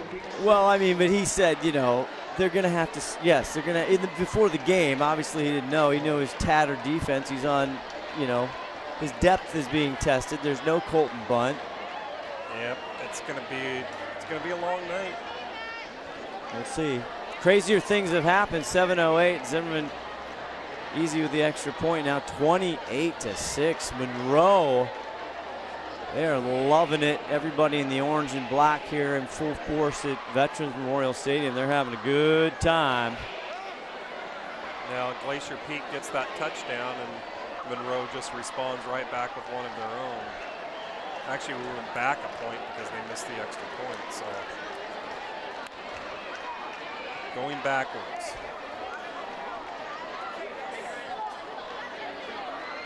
Coming up, 7:08. Boy, this is another late night. It's a late night, even though we're not the 8 o'clock game. Yeah, already almost 8 o'clock. Well, that Lake Stevens Jackson game is about to start here. It's true. We will be trying to keep you updated on that. Logan Weaver back to receive, and Zimmerman, busy fella tonight, throwing touchdowns and kicking off, and Logan will take it right at the 5-yard line. Tries to elude one tackler, and not so much the guys in the white jerseys get him down at the 20. He's kind of limping when he got up. Well, he's been banged up all year. And, you know, Glacier Peak, we've talked about a lot of times, their depth, one of the biggest strengths of this team. And it is, I don't know, I can't remember it getting this tested maybe. I don't know. Yeah, I think probably has, but I think it's the key. It's a lot of the key players are hurt, and that's what's. I guess that's what's really painful right now. And obviously, you're seeing what's happened with Colton Bunt. So Aiden Ziomas, this is a hill he hasn't had to climb, and now he gets run out of the pocket. He tucks it, and he gets out of bounds before he is cracked there by Isaiah Cole. We got some extra and there's right here. Anchor Graves. A little bit of John and pushing. And Mateo Rizzo. I don't think these guys like each other. Yeah, I don't know. Mateo Rizzo there, the junior, having some words. 2nd and 8, they'll give him 2. Latali tries it on the right side. He's met quickly, and nice job there by Billy to drag some tacklers. Oh, now we're going to get called. It's going to be on number 69. He knows better. That's Anchor Graves. Yeah, he's late hit after the play. I'm sure they're frustrated, but cannot have it. Not right now, down 28-6. I'm almost certain that's going against Glacier Peak. And he might, yes he is. He's going to be. Got yanked off the field. Yep. There. He's going to be asked to sit for a second. And that is such a painful penalty because, one, you're already in your own territory. It's going to back you up way back. Now it's going to, instead of 2nd and 8, it's going to be 2nd, what, 20-something? Not sure how far they can back that up. They scored. Their only score is off. They were 3rd and 25. 44-yard pass. 2nd and 17. He almost fakes it to Latali. He takes it. It's blocked on the pass. It's incomplete, and this time Ziomas. And you can kind of see the body language, Tim, of these GP players. Getting a little dejected. 4th and 17. Bring on the punting crew, and boy, they've been looking these 4th and longs. Didn't give the defense much time to rest here. 7th series of the game for Glacier Peak. Punted every single time except one on the 44-yard touchdown. But again, this leaves the Bearcats licking their chops here with some great, they almost blocked that. And it's taken at the 50. Here's Cole, Isaiah Cole. Boy, what great field position there for the Bearcats at the 30. Yeah, and that was 4th and 17. So most of these, with the exception of the one where they get the touchdown, most of these they've gone backwards. It's not like they're punting with 4th and 4, 4th and 5. It's 4th and 12, 4th and 17. So they just continue to go backwards. Would you like to be a fly on the wall at halftime with Coach Bender in the game? I think these guys are going to get a nice talking to. No time to kind of complain or think about it because the defense is right back out there. 1st and 10 on the GP 31. Zimmerman back to pass one more time. Now he's got trouble. Escapes. Makes a good move past the 20 to the 15. Finally knocked out at the 12. Zach Zimmerman just having his way. Boy, and he shook off about, no, there's a flag on the play. He shook off about 8 tacklers on that play. And that's going against Monroe. Finally, one against Monroe. Not very many tonight, just like last week, hardly any. There's some costly ones for Jackson at the end of that game that helped out GP, but GP, again, if you're just joining us, 19 offensive penalties last week for 135 plus a touchdown. It's a little bit of a pattern. Talking to Hannon, he was saying that like 70% of the calls are all going against Glacier Peak. That's not normal. Yeah. You know, it's not balanced at all. And Gaskin just puts his will on the Stanford Cardinal. Another big drive, 8-yard touchdown. Spoiler alert here, 29-0 Stanford or Washington on top. About to be 30-0. 1st and 5. They flip it out to Boo Boo. Boo Boo on the left side, got some room. Just taken out of bounds. Nice tackle there. Easily picks up the 1st down. Zimmerman had about 5 guys trailing him right in his face, and he just kind of dumped off the little screen. Worked magically. Well, defensive coordinator for the Glacier Peak Grizzlies, Steve Hannon, his 9th year here with the team. He typically can make some very drastic adjustments at halftime. We'll see if he pulls something out of the bag. Well, that happened a couple of years ago over at Jackson. They were down huge at halftime. But this is a much better team than that Jackson team was. Monroe trying to put their foot down on the throat. Jerome gets out of a tackle and still on his feet. Boy, it took taken about 6 guys to bring him down. He did slip a tackle that would have probably lost him about 4 yards. And if it couldn't get bad enough, a 57 Mr. Painter can barely is a one-legged runner right now. He can't even get it out of the field. And Josh Elder just came off the field too. It looks like he's having an equipment issue in his helmet. My goodness. Painter can't get off the field.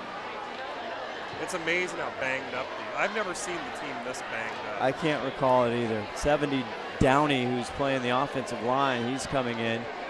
They'll tend to Mr. Painter. We will step away. 5:45 left in the first half. 28-6 with Monroe right on the doorstep. You're watching STSPN Friday Night Lights.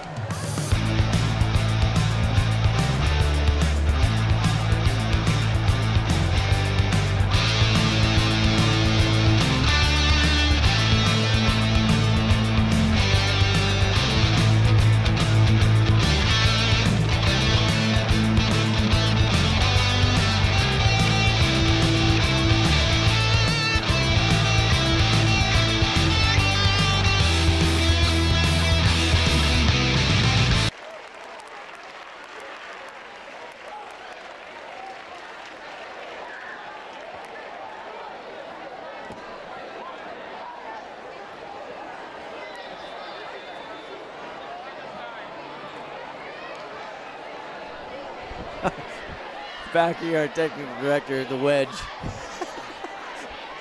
The wedge got himself in between the 5-tool player and us. He's like, we're back on. We got to get back on.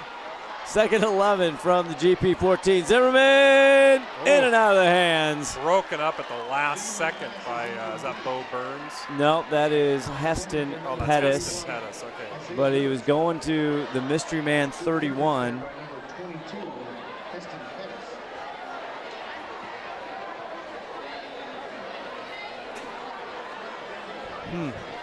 Wonder who 31 is. We'll try and find out at halftime. They snuck in a player on us. The Action Jackson Plumbing halftime show coming up. 5:24 till that. 3rd and 11 from the 14. Zimmerman going one more time. Plenty of time. Now dumps it down. It is caught. And that's Bingham. He's taken off his feet. That was Weaver and Fafita there. Oh, we got another guy hurt, Scott. And it's DJ Keenan. He pops back up, and he's going to talk to somebody. DJ. He had some words for. Oh, he's still got some words for him. He's got a lot of white jerseys. DJ might want to just walk back to the huddle. We don't want to get another flag here. Oh, DJ, come on. DJ's coming off the field here. It is a Lewis. I thought it might be Isaiah Lewis. Thank you, Ron Henthorne, telling me. Number 31, Isaiah Lewis. I was wondering, he's usually wearing 19, and he's a big part of their offense. He's had a tremendous year, the two Isaiahs. But they hold him, so if you want to look at a little victory, GP holds them here, and what do we got, Tim? About a 28? Yep, about a 28-yarder. Zimmerman. Looks good from here. No problem. 31-6, ladies and gentlemen. 5:04 left. But you're right, that's a little bit of a moral victory holding them to the field goal. Boy, Zimmerman, what does he not do? Does it all. Well, 5:04 left. This presentation of high school prep football champion Security and Solutions. We'll be back with more right after this. VideoFide creates the ultimate outdoor protection system on batteries. The OMV is a totally wireless detector camera that can be installed anywhere without wires or power cables. When the motion sensor detects an intruder, the OMV sends video alerts of what caused the alarm to a central station for immediate review and dispatch. VideoFide delivers faster police response and protects remote assets by helping law enforcement catch the bad guy. I want to thank Champion Security Solutions for their support this year of STSPN. Look to STSPN, our YouTube channel, STSPN.com. All kinds of streaming live prep activity. Boy, volleyball. The 5-tool player has been busy, Tim Boyle. He's all over the place. Really is. And a lot of volleyball action this past week. Some great matches. This one's back to Weaver. Weaver just at the 1-yard line. That's going to be against Glacier Peak. Usually, well, 99% of the time when you see that flag right there, it's an illegal block in the back. So that might be coming back a little farther. Hey, great job by Weaver. It's kind of standing on the line to catch that. Yeah. Didn't let himself go in the end zone. Didn't put his heel down. Although it ends up, it would have been better if it did just go in the end zone. Andrew Nelms, the Bearcat.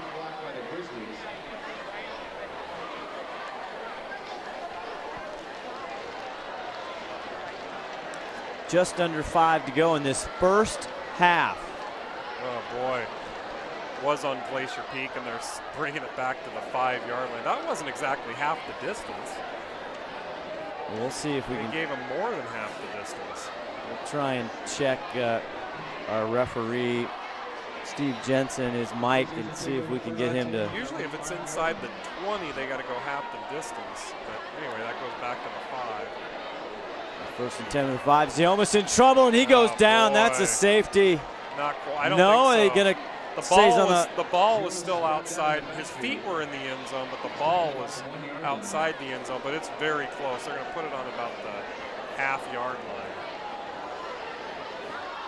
Boy, Actually, they nothing. got it marked on the 1. Nothing except the 44-yard bomb to Bo Burns has worked. And Zioma slipped again on that play. They're having some footing issues. Brand new turf here at Veterans Memorial Stadium. 2nd and Longs. He almost flies it over, and it's dropped by Kadoma. Alex, boy, I feel bad for the kid. He wanted to catch that one. He had a little bit of something there. He actually needed to catch that bad. 3rd and 14. Would have given him a lot of breathing room. And again, Scott, we talked on every single series, they're going backwards, 3rd and 14. You know, they can't even stay within the line of scrimmage. A little rough patch here, and got to give a lot of credit to this Monroe Bearcat team. They are, right now, everything advertised. They almost trying to get in. Now he flips it over. It's blocked. That wasn't even close. I'm not sure if it got tipped. It didn't look like it got tipped from here. Well, Todd will do a little replay there, but I don't think that got tipped at all. I do have the pole in my way, the beloved pole. I thought you put in a letter to get them to move that pole. I didn't even want to take the whole pole down. Just a part. Just the middle here. Yeah. It's not load bearing or anything. 4th and 14. Now Ramsey's got to kick out. Boy, that thing goes a little bit high. He's in trouble. Man, he is deep in the kitchen here. Nice punt by Ramsey. Great punt. Cole has to go back to his 50 now. He'll get to work. Isaiah Cole. Oh, look at that. Gliding through tacklers. Ramsey the only one left, and a big block at the end, and Isaiah Cole runs it back for a touchdown. Unbelievable. You know, the sad thing is if you look when he catches that punt, there's like 5 GP guys right there on him, but he just eludes every one of them. He broke through a hand tackle, and now the route is on. 37-6 with 3:56 left to go. You are right. It is an absolute route.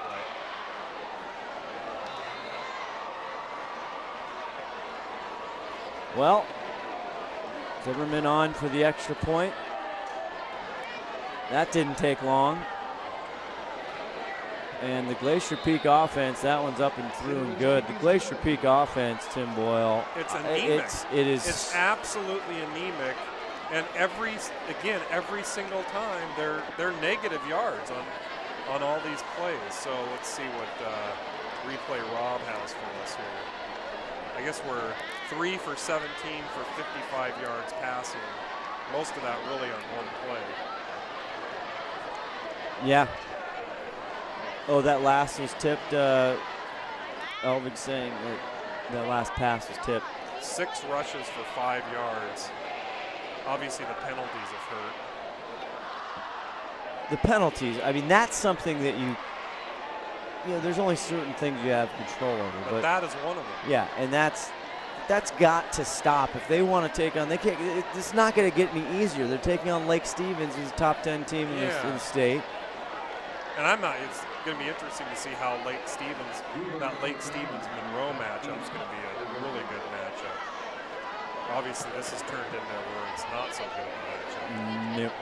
We're going to have to. The sad thing is Glacier Peak's a lot better than this. Yeah. They're a lot better than what the score reflects right now. And you can, they did, Todd Elvig saying they played Bothell better as Zimmerman kicks this off deep. And this time, Kadoma's going to get a try. Alex to the right. And he's knocked out at the 24-yard line. But we got another guy hurt on here. Let's see if we can figure this out. And that's Weaver. Oh, Weaver's hurt. He's been kind of banged up all year.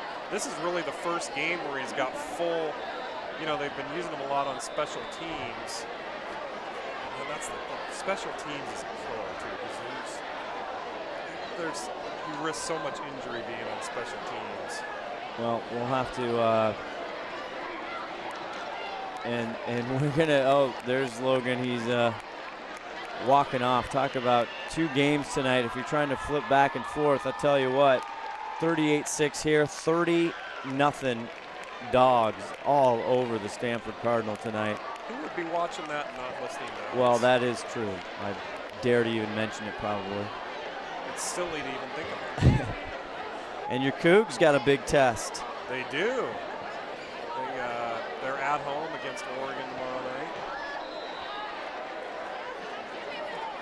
Oh, the Ryder Cup, yeah. Our boys got beat. Lots of stuff. Talib Right side, finally gets something going. He's still on his feet. Wow. Tiptoes down the sideline. I don't see any yellow laundry on the field, which is a positive sign, but boy, it gets all the way up to about the 50-yard line.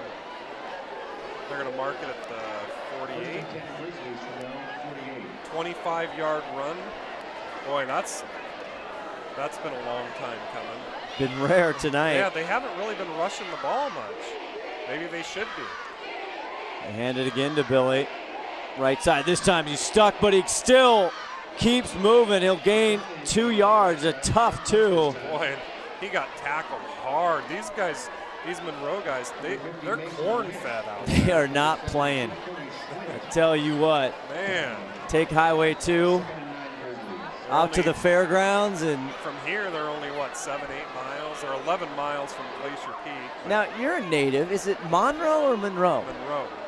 And I'm really not I'm a Tacoma guy. I know you are, the pride of the Wilson Rams, but Zeoma's 2nd and 10. Seaver Southern with a catch, but he is just demolished the minute he gets it. We're going to need to see Seaver a lot more. We were talking earlier in the game. We'll need to see him a lot more between the 20s tonight. Alex Garrett been quiet. He had some big catches. Latali comes off here for the play. 2:40 left to go in just this first half.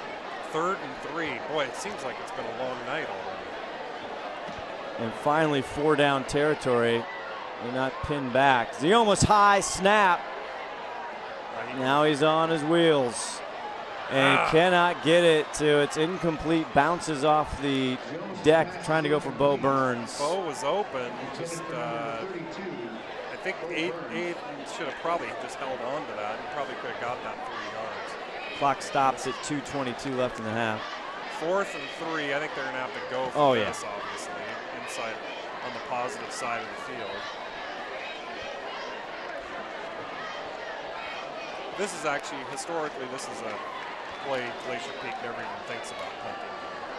Christie now in as the slot receiver. Zeomas fakes it to Kamahara, goes over, it's caught, and that is a Glacier Peak first down for Seaver Southern. 2:17 left in the half. All right, that was a big pickup there. Also rhythm, we always talk about GP and the tempo rhythm. And rhythm, and they need to start getting some of these things going. And that's what they've really lacked. And they need to keep, and it'd be nice for them to keep Monroe's defense on the field a little bit. 1st and 10 now at the Bearcat 38-yard line. They're bringing the house. Kamahara stays in. Zeomas goes deep, going for Southern. Oh, can't get it. Man, they almost had that. And it was great blocking in the back by, was that Kamahara blocking back Kamahara, there? yep, Devin Kamahara working on Bingham there. I thought Seaver had enough time to adjust to the ball. Bingham didn't turn his head. That would have been a big break there. Just a little bit underthrown, perhaps. And first time we're really seeing Baby Z struggle for the most part in his short career, just a sophomore. 2nd and 10, still at the 38. Fakes it, and it's right in the hands. He threw it right to the defender there. Mateo Rizzo gets it. And that's a big mistake there because he just kind of threw it right. He should have been throwing that a lot higher, obviously. Boy, Rizzo was right there. Only the 3rd interception this year, but Baby Z, he is discombobulated, my friend. Rattled. He is finally showing his age. And he got to hang out with Zach Zimmerman and some of these kids on the Northwest 9 this summer. Ooh. There's a offsides, another penalty. That's going to be on Fafita. Boy, racking them up. Unbelievable.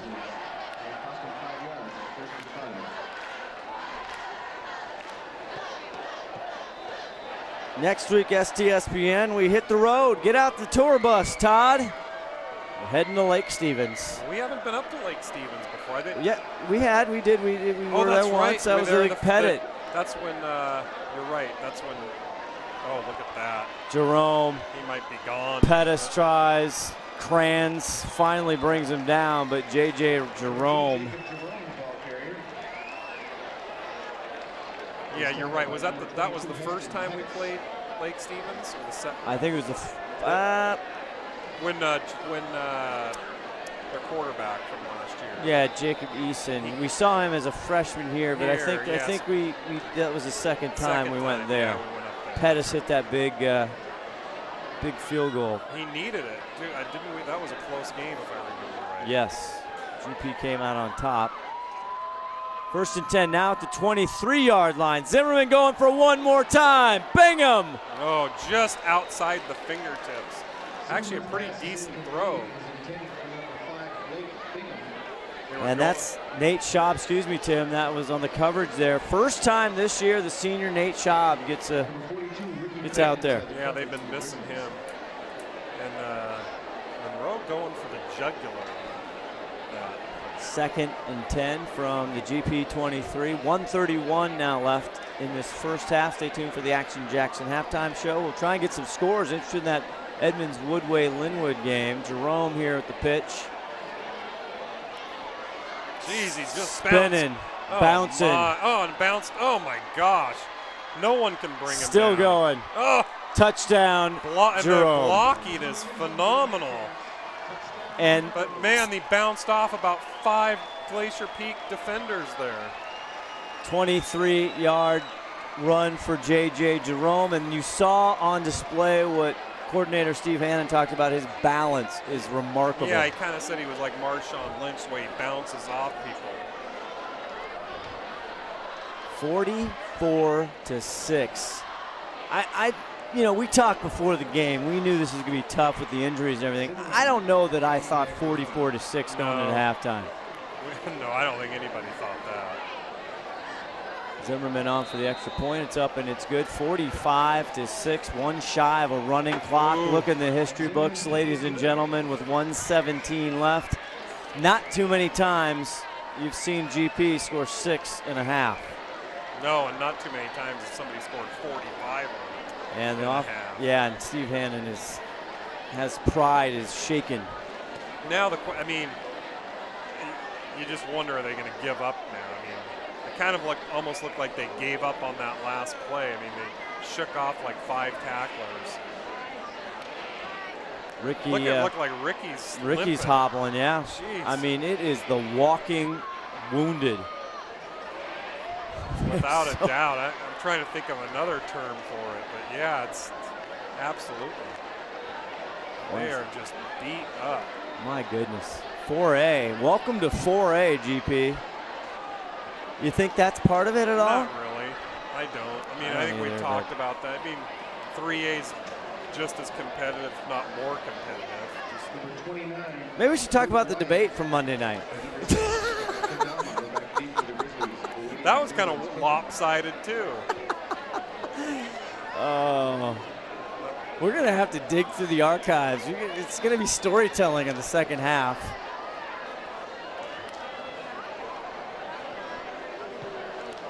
Zimmerman again, and take it around the 5-yard line. Is this Luke Wyatt? It is, and he loses the ball. Oh, and Monroe's got it. Can things get any worse, ladies and gentlemen?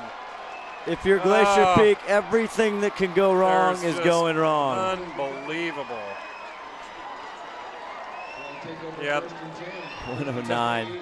Todd just made the comment that next score, it's going to be a running clock. Ay. Boy, and you can bet that Monroe's going to try to score here with 1:09 left. Well, we were talking about how Archbishop put 73 on Issaquah in one half. And this was a complete butt kicking here, and they're only at 45. We've talked about the math involved there. Well, and keep in mind, at 40, the running clock starts, so it'd make it even harder. Zimmerman adding to his rushing totals, weaving his way. Touchdown, Monroe. Jeez, one play, and it does kind of look like GP's kind of just giving up. 27-yard run by the senior Zach Zimmerman, all orange and black. Monroe. And it's 51-6 if you're just tuning in. You might just be tuning out. Yeah, I was going to say. Although we're very fun to listen to. We will be. We will be in a minute. Yeah. We'll be talking about all kinds of different stuff. Zimmerman's leg has got to be tired as he just ran again and he knocks it through. Todd just said our numbers are going up, oddly enough. That is bizarre. That's one of the 8 mysteries of the world. 59 seconds and boy, I don't even know. 59 seconds in the first half. Monroe has just absolutely putting it on. And it looked just, if you look down at Glacier Peak, they just look like they're done. Hard to have your, keep your wits about you here. It is. I mean, the thrill of victory. This is definitely the worst. They got a few, Mount Si a few years back in that first Bothell game were pretty lopsided. This might be worse. We'd have to go look back. I do remember saying this one other time, but the good news is there's only been 9 years of football. So meaning what? Meaning we don't have to look back for years and years and years like Snohomish. You'd have to look back 50 years or so.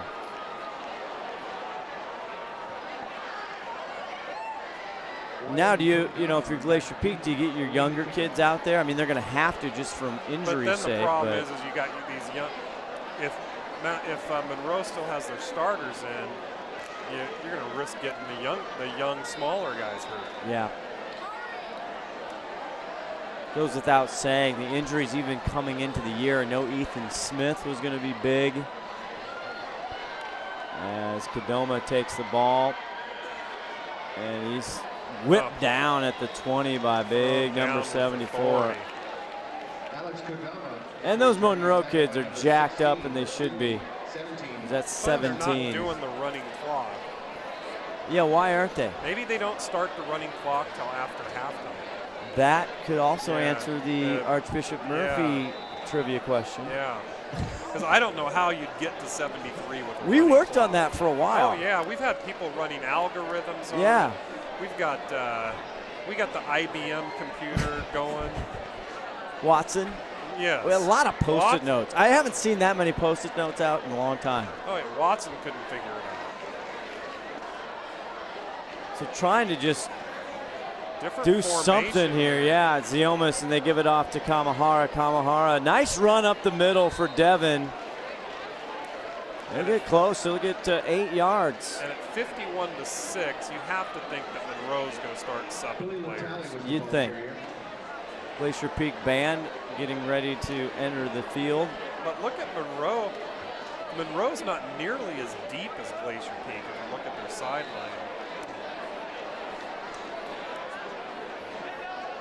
Oh, Todd's telling us that a lot of the GP players are JV. Latali with the handoff, and he's back he's in the backfield. He's absolutely crushed. Number 57. Again, going backwards. Big Josh Felder, the senior. That will do it for the half, ladies and gentlemen. Putting us out of our misery in some regard. 51-6. The Action Jackson Plumbing halftime show coming up. We will step away watching Friday Night Lights on STSPN.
sights and sounds of the Glacier Peak High School marching band under the direction of Tad Norris.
Number 15, Sean Boyle on the carry. He's tackled by number 51, Thaddeus Henshaw.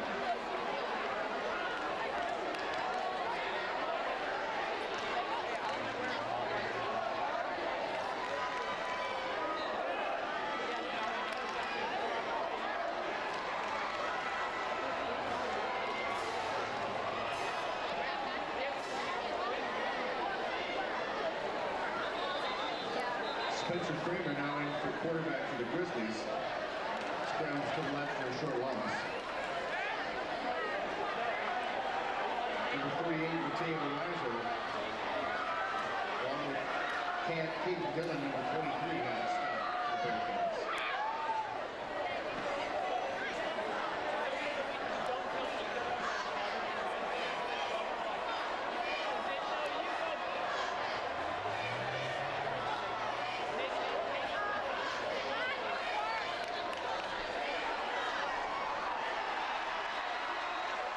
Beaver's pass is intercepted by number 7, Upton Chisholm.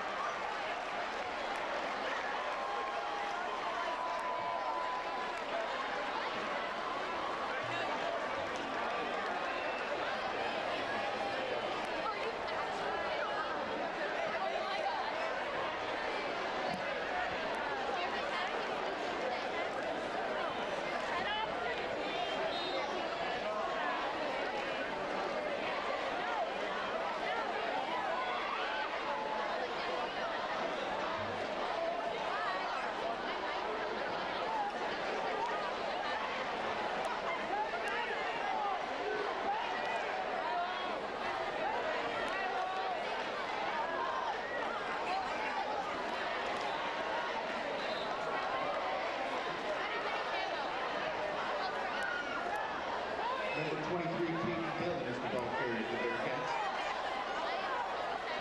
Tackled by number 90, Josh Bott.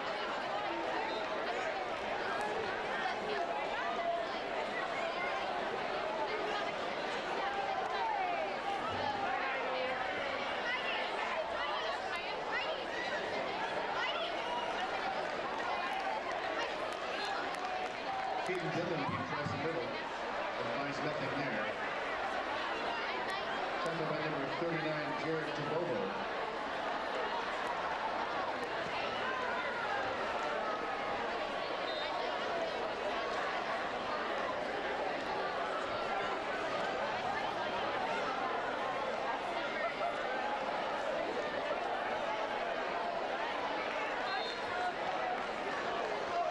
Stewart's pass is incomplete.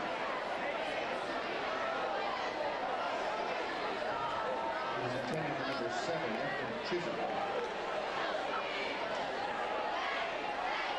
Number 31, Anthony Collins had the coverage for the Grizzlies, so it'll be 4th down.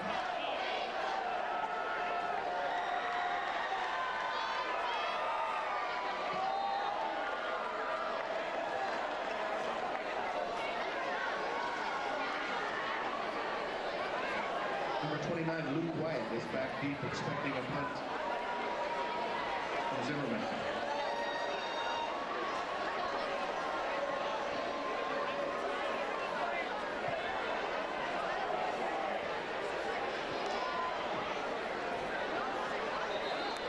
Zimmerman's punt bounces sideways and goes out of bounds at about the 23-yard line.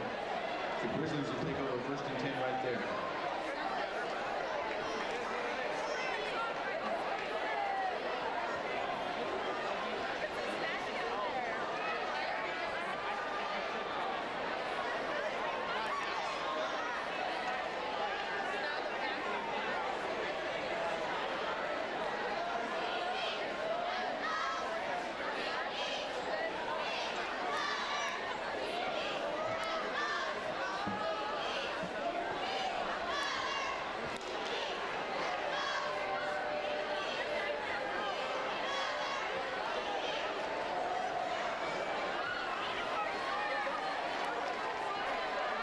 Number 15, Sean Bowling is the carry for the Grizzlies.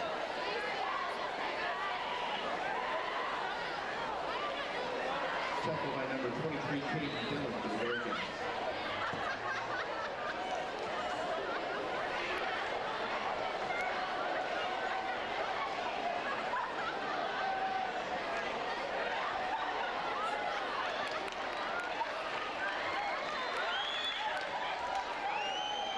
15, Boyle as the carrier again.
Timeout Monroe. That's their first timeout of the second half.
Stewart's pass is complete to number 1, Jason Sear. He's tackled by number 10, Sean Fox.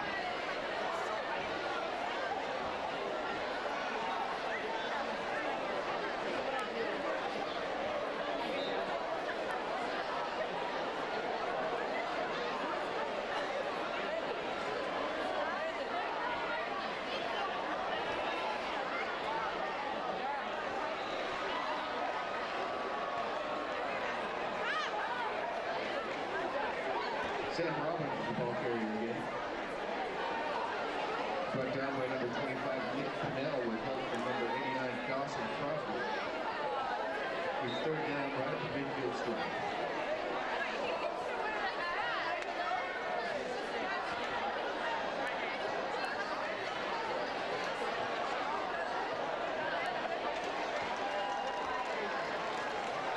Sam Robbins with first down yardage.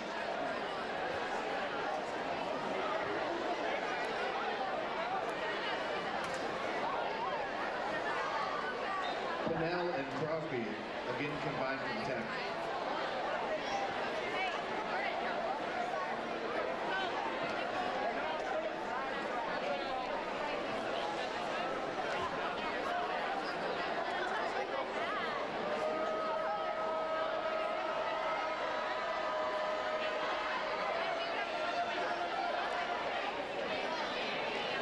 Robbins is brought down after a short gain.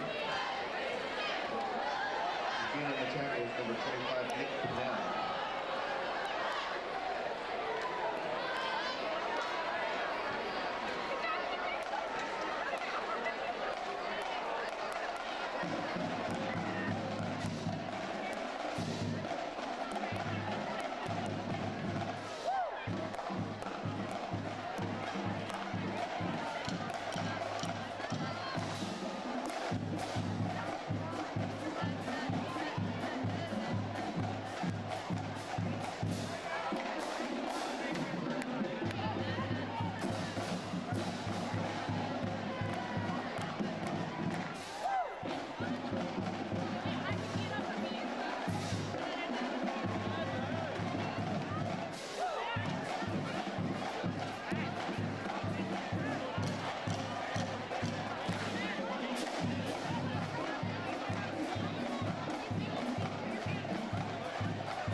Number 81.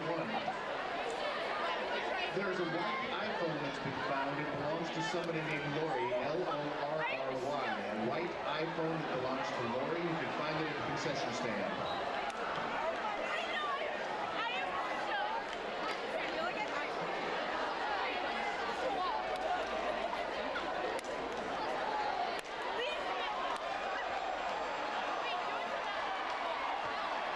Touchdown Bearcats.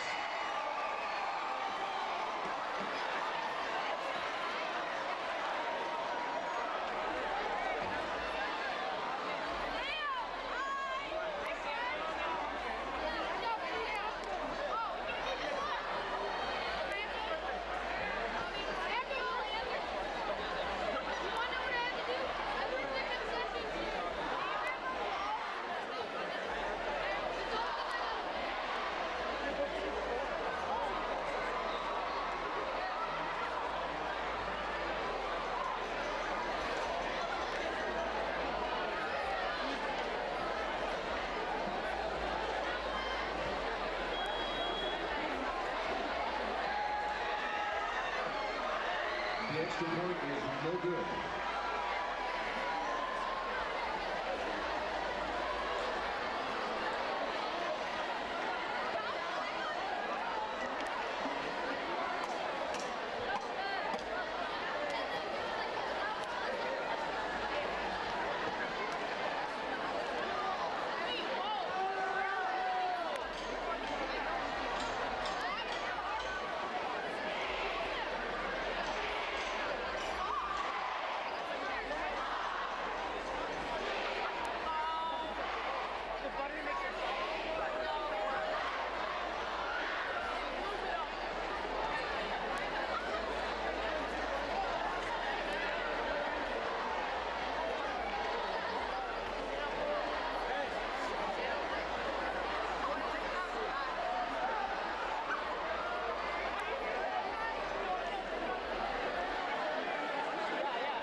6, J.P. Anderson. We're back deep for the Grizzlies.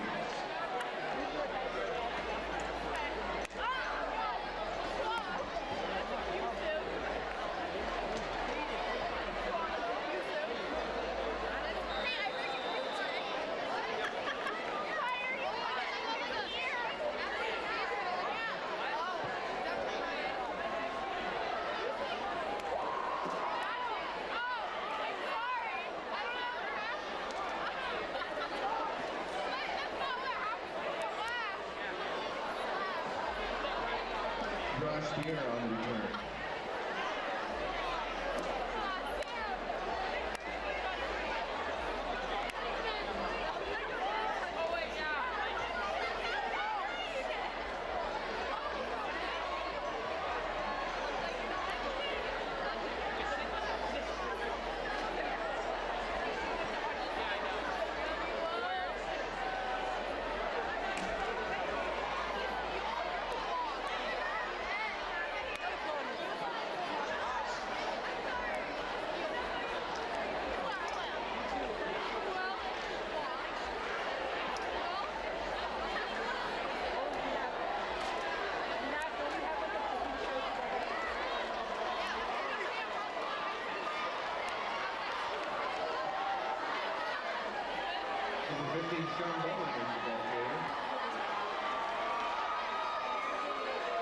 Number 83 tackle.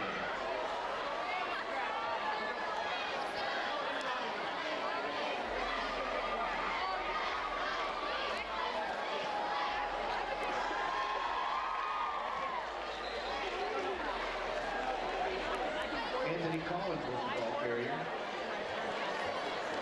He's tackled by number 80, Andrew Elms.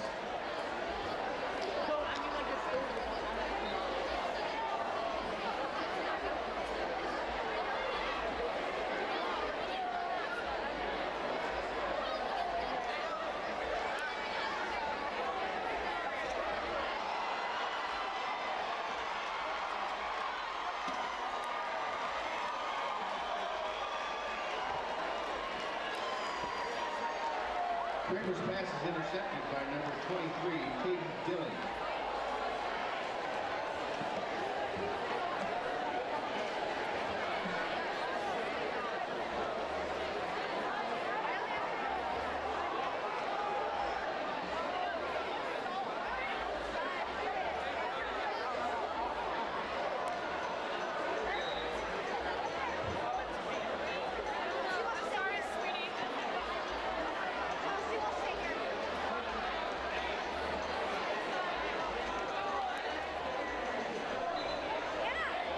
Number 23, Caden Dillon is the ball carrier.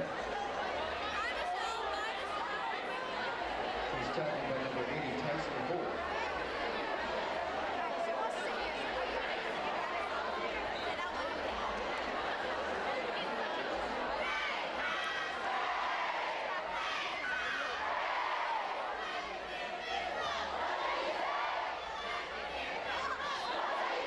Number 8, Lucas Rhodes, ball carrier for the Bearcats.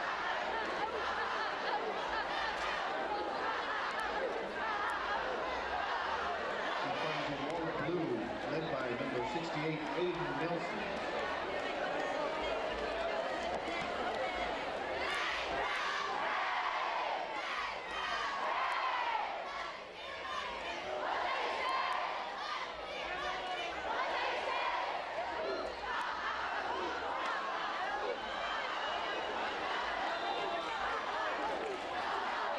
Here's pass is complete to number 1, Jason Sear. Tackled by number 80, Tyson Boyle.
Hey, I hope you've had a good time watching the second half. Apparently our audio was off. That was good stuff too. It was Emmy award winning. We're going to have to redo the exact same. Yeah. Where did we start? It was the second half, 57-0. This tackle. Got all the youngsters in there. So if you're just catching us on audio, 57-6. Yes, you heard that correct. 57 Monroe, 6 Glacier Peak. Well, this one, I don't know if Monroe will love this. You know, it's a big win for Monroe. Michael Bumpus doing an awesome job, second-year head coach. First time playing Glacier Peak. Uh-oh. Pruitt gets it over. Another Monroe touchdown. Oh, 63-6. Are you kidding me? Lucas Rhodes will get the credit for that touchdown. A nice throw by backup quarterback Pruitt. This is just getting a little ridiculous. Yeah. Extremely ridiculous. Next week, Lake Stevens, Friday night, 7 p.m. Tim and I will be there. Todd Elvig will be there. And they get some kids back, and hopefully the bunt will be fine by then. This really isn't indicative of the two teams, unfortunately. Just things got away quickly. Pretty much that one was good. That Zach Zimmerman extra try was good. He missed the last couple, but, you know, he's done everything else.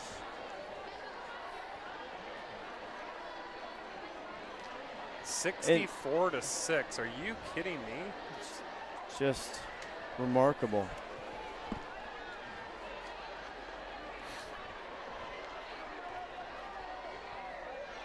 But this is the 5th game of the year. They got 10. Ron just pointed out that really it's only 12-0 in the second half. So it's a moral victory. Oh, really? Yeah. Moral victory for GP. Snohomish having a big night, we hear. Keegan Stitch adding to his That's amazing laurel. that he set an all-time record. What's that cord? I'm pulling on your cord. What's any updates on that Mariner game? I was up 5-0 in the 5th. Let me look for you, sir. Got to give the fans something to cheer about. Something. 5-1. 5-1. What Heading to the top of the 7th. 5-1 Seattle. So the dream is still alive. Barely. Sid Raj. Raj gets it and drops it. Now he's running sideways. He's running the wrong way. He'll go down at the 8. Running from trouble. You got to go north and south.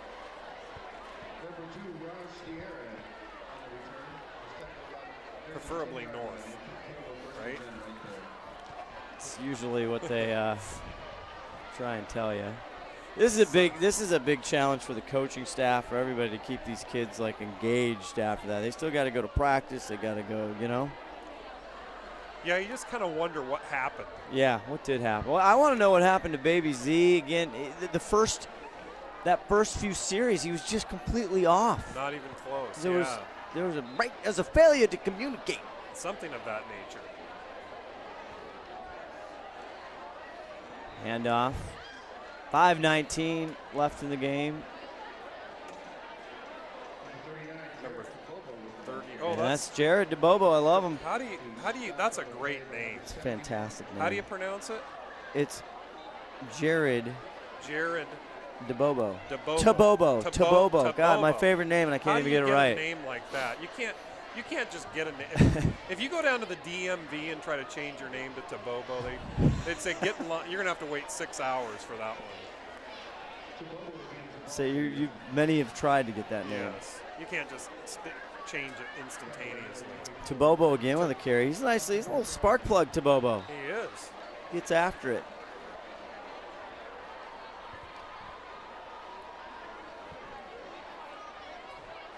Glacier Peak, no one will remember this. The backup quarterback Kramer getting some nice time. He flips it over. It's complete.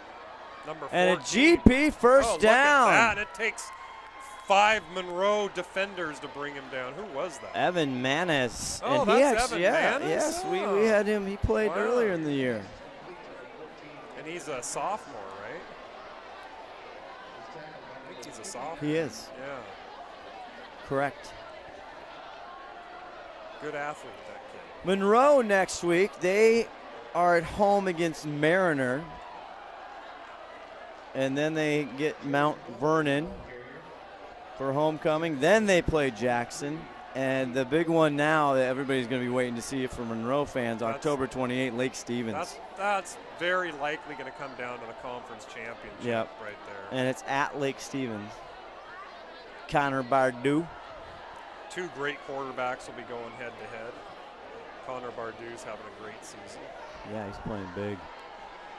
Big shoes to fill there. Oh, boy. Jacob Eason leading. Jacob, he brought the Georgia Bulldogs back. Kramer going over. Not enough. Incomplete. Yeah, getting the starting job as a freshman there. Yeah, he brought him back against Missouri. Then he ran into some tough times there. Old Miss, I think, kind of took it to him. Yeah, the first week of the year, I think he brought him back too. They Yeah. were losing.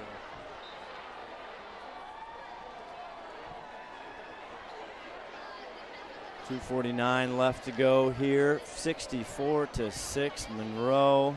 Lopsided from very early on. Sophomore Kramer now going deep. It's caught. Glacier Peak first time, and it is Evan. That guy's a stud. Nice little hitch. Man. I like Kramer's delivery. He's got a nice little flip in the back there. Yeah, and that was Manis did a great job going after that ball. He's having some equipment problems. You should have seen it. It's very funny at this meeting I was just at for one of the activities they had called Tipsy Muse, which we all sat and we had these paintings. As Kramer gets it complete over on the right side. Less than 2 minutes to go. Trying to see who caught that ball. But I am not even close to being an artist. Like, my handshake, I mean, I'm just horrific. I can't draw, like, anything. Yes. And so they had us painting on this canvas. Who did? This is at this meeting I was at, the sales meeting. And they had a gal up there trying to teach everybody and telling you what to do, and they had all these brushes out. 1:33 left here. So we're talking about painting. We've hit a low. We've hit a low. Is the audio still off? They can only hope. Oh my gosh, it was comical. So what'd you paint? I painted this guy in a boat. I could have done a stick figure. I can barely do a stick figure. I'm going to show it to you because it was just so funny. I painted, this is my painting. Absolutely. If it was really dark out and you step maybe about 30 feet away, it looked decent. With the right lighting, that could look really good. Kramer gets it complete. And what I mean by that is dark. Dark lighting. Tyson Holt with the catch for the junior. Well, 34 seconds left. We haven't done a basketball game that was this lopsided. We haven't done anything. I mean, this is an all-time low. I'm bringing up painting. And you were painting on canvas. Yeah, I was forced to bring it home by my daughter. But I said, hey, we need some good wood to burn. We need some good firewood. That should burn just fine. A little bit bigger than 8x11. Go, Dave!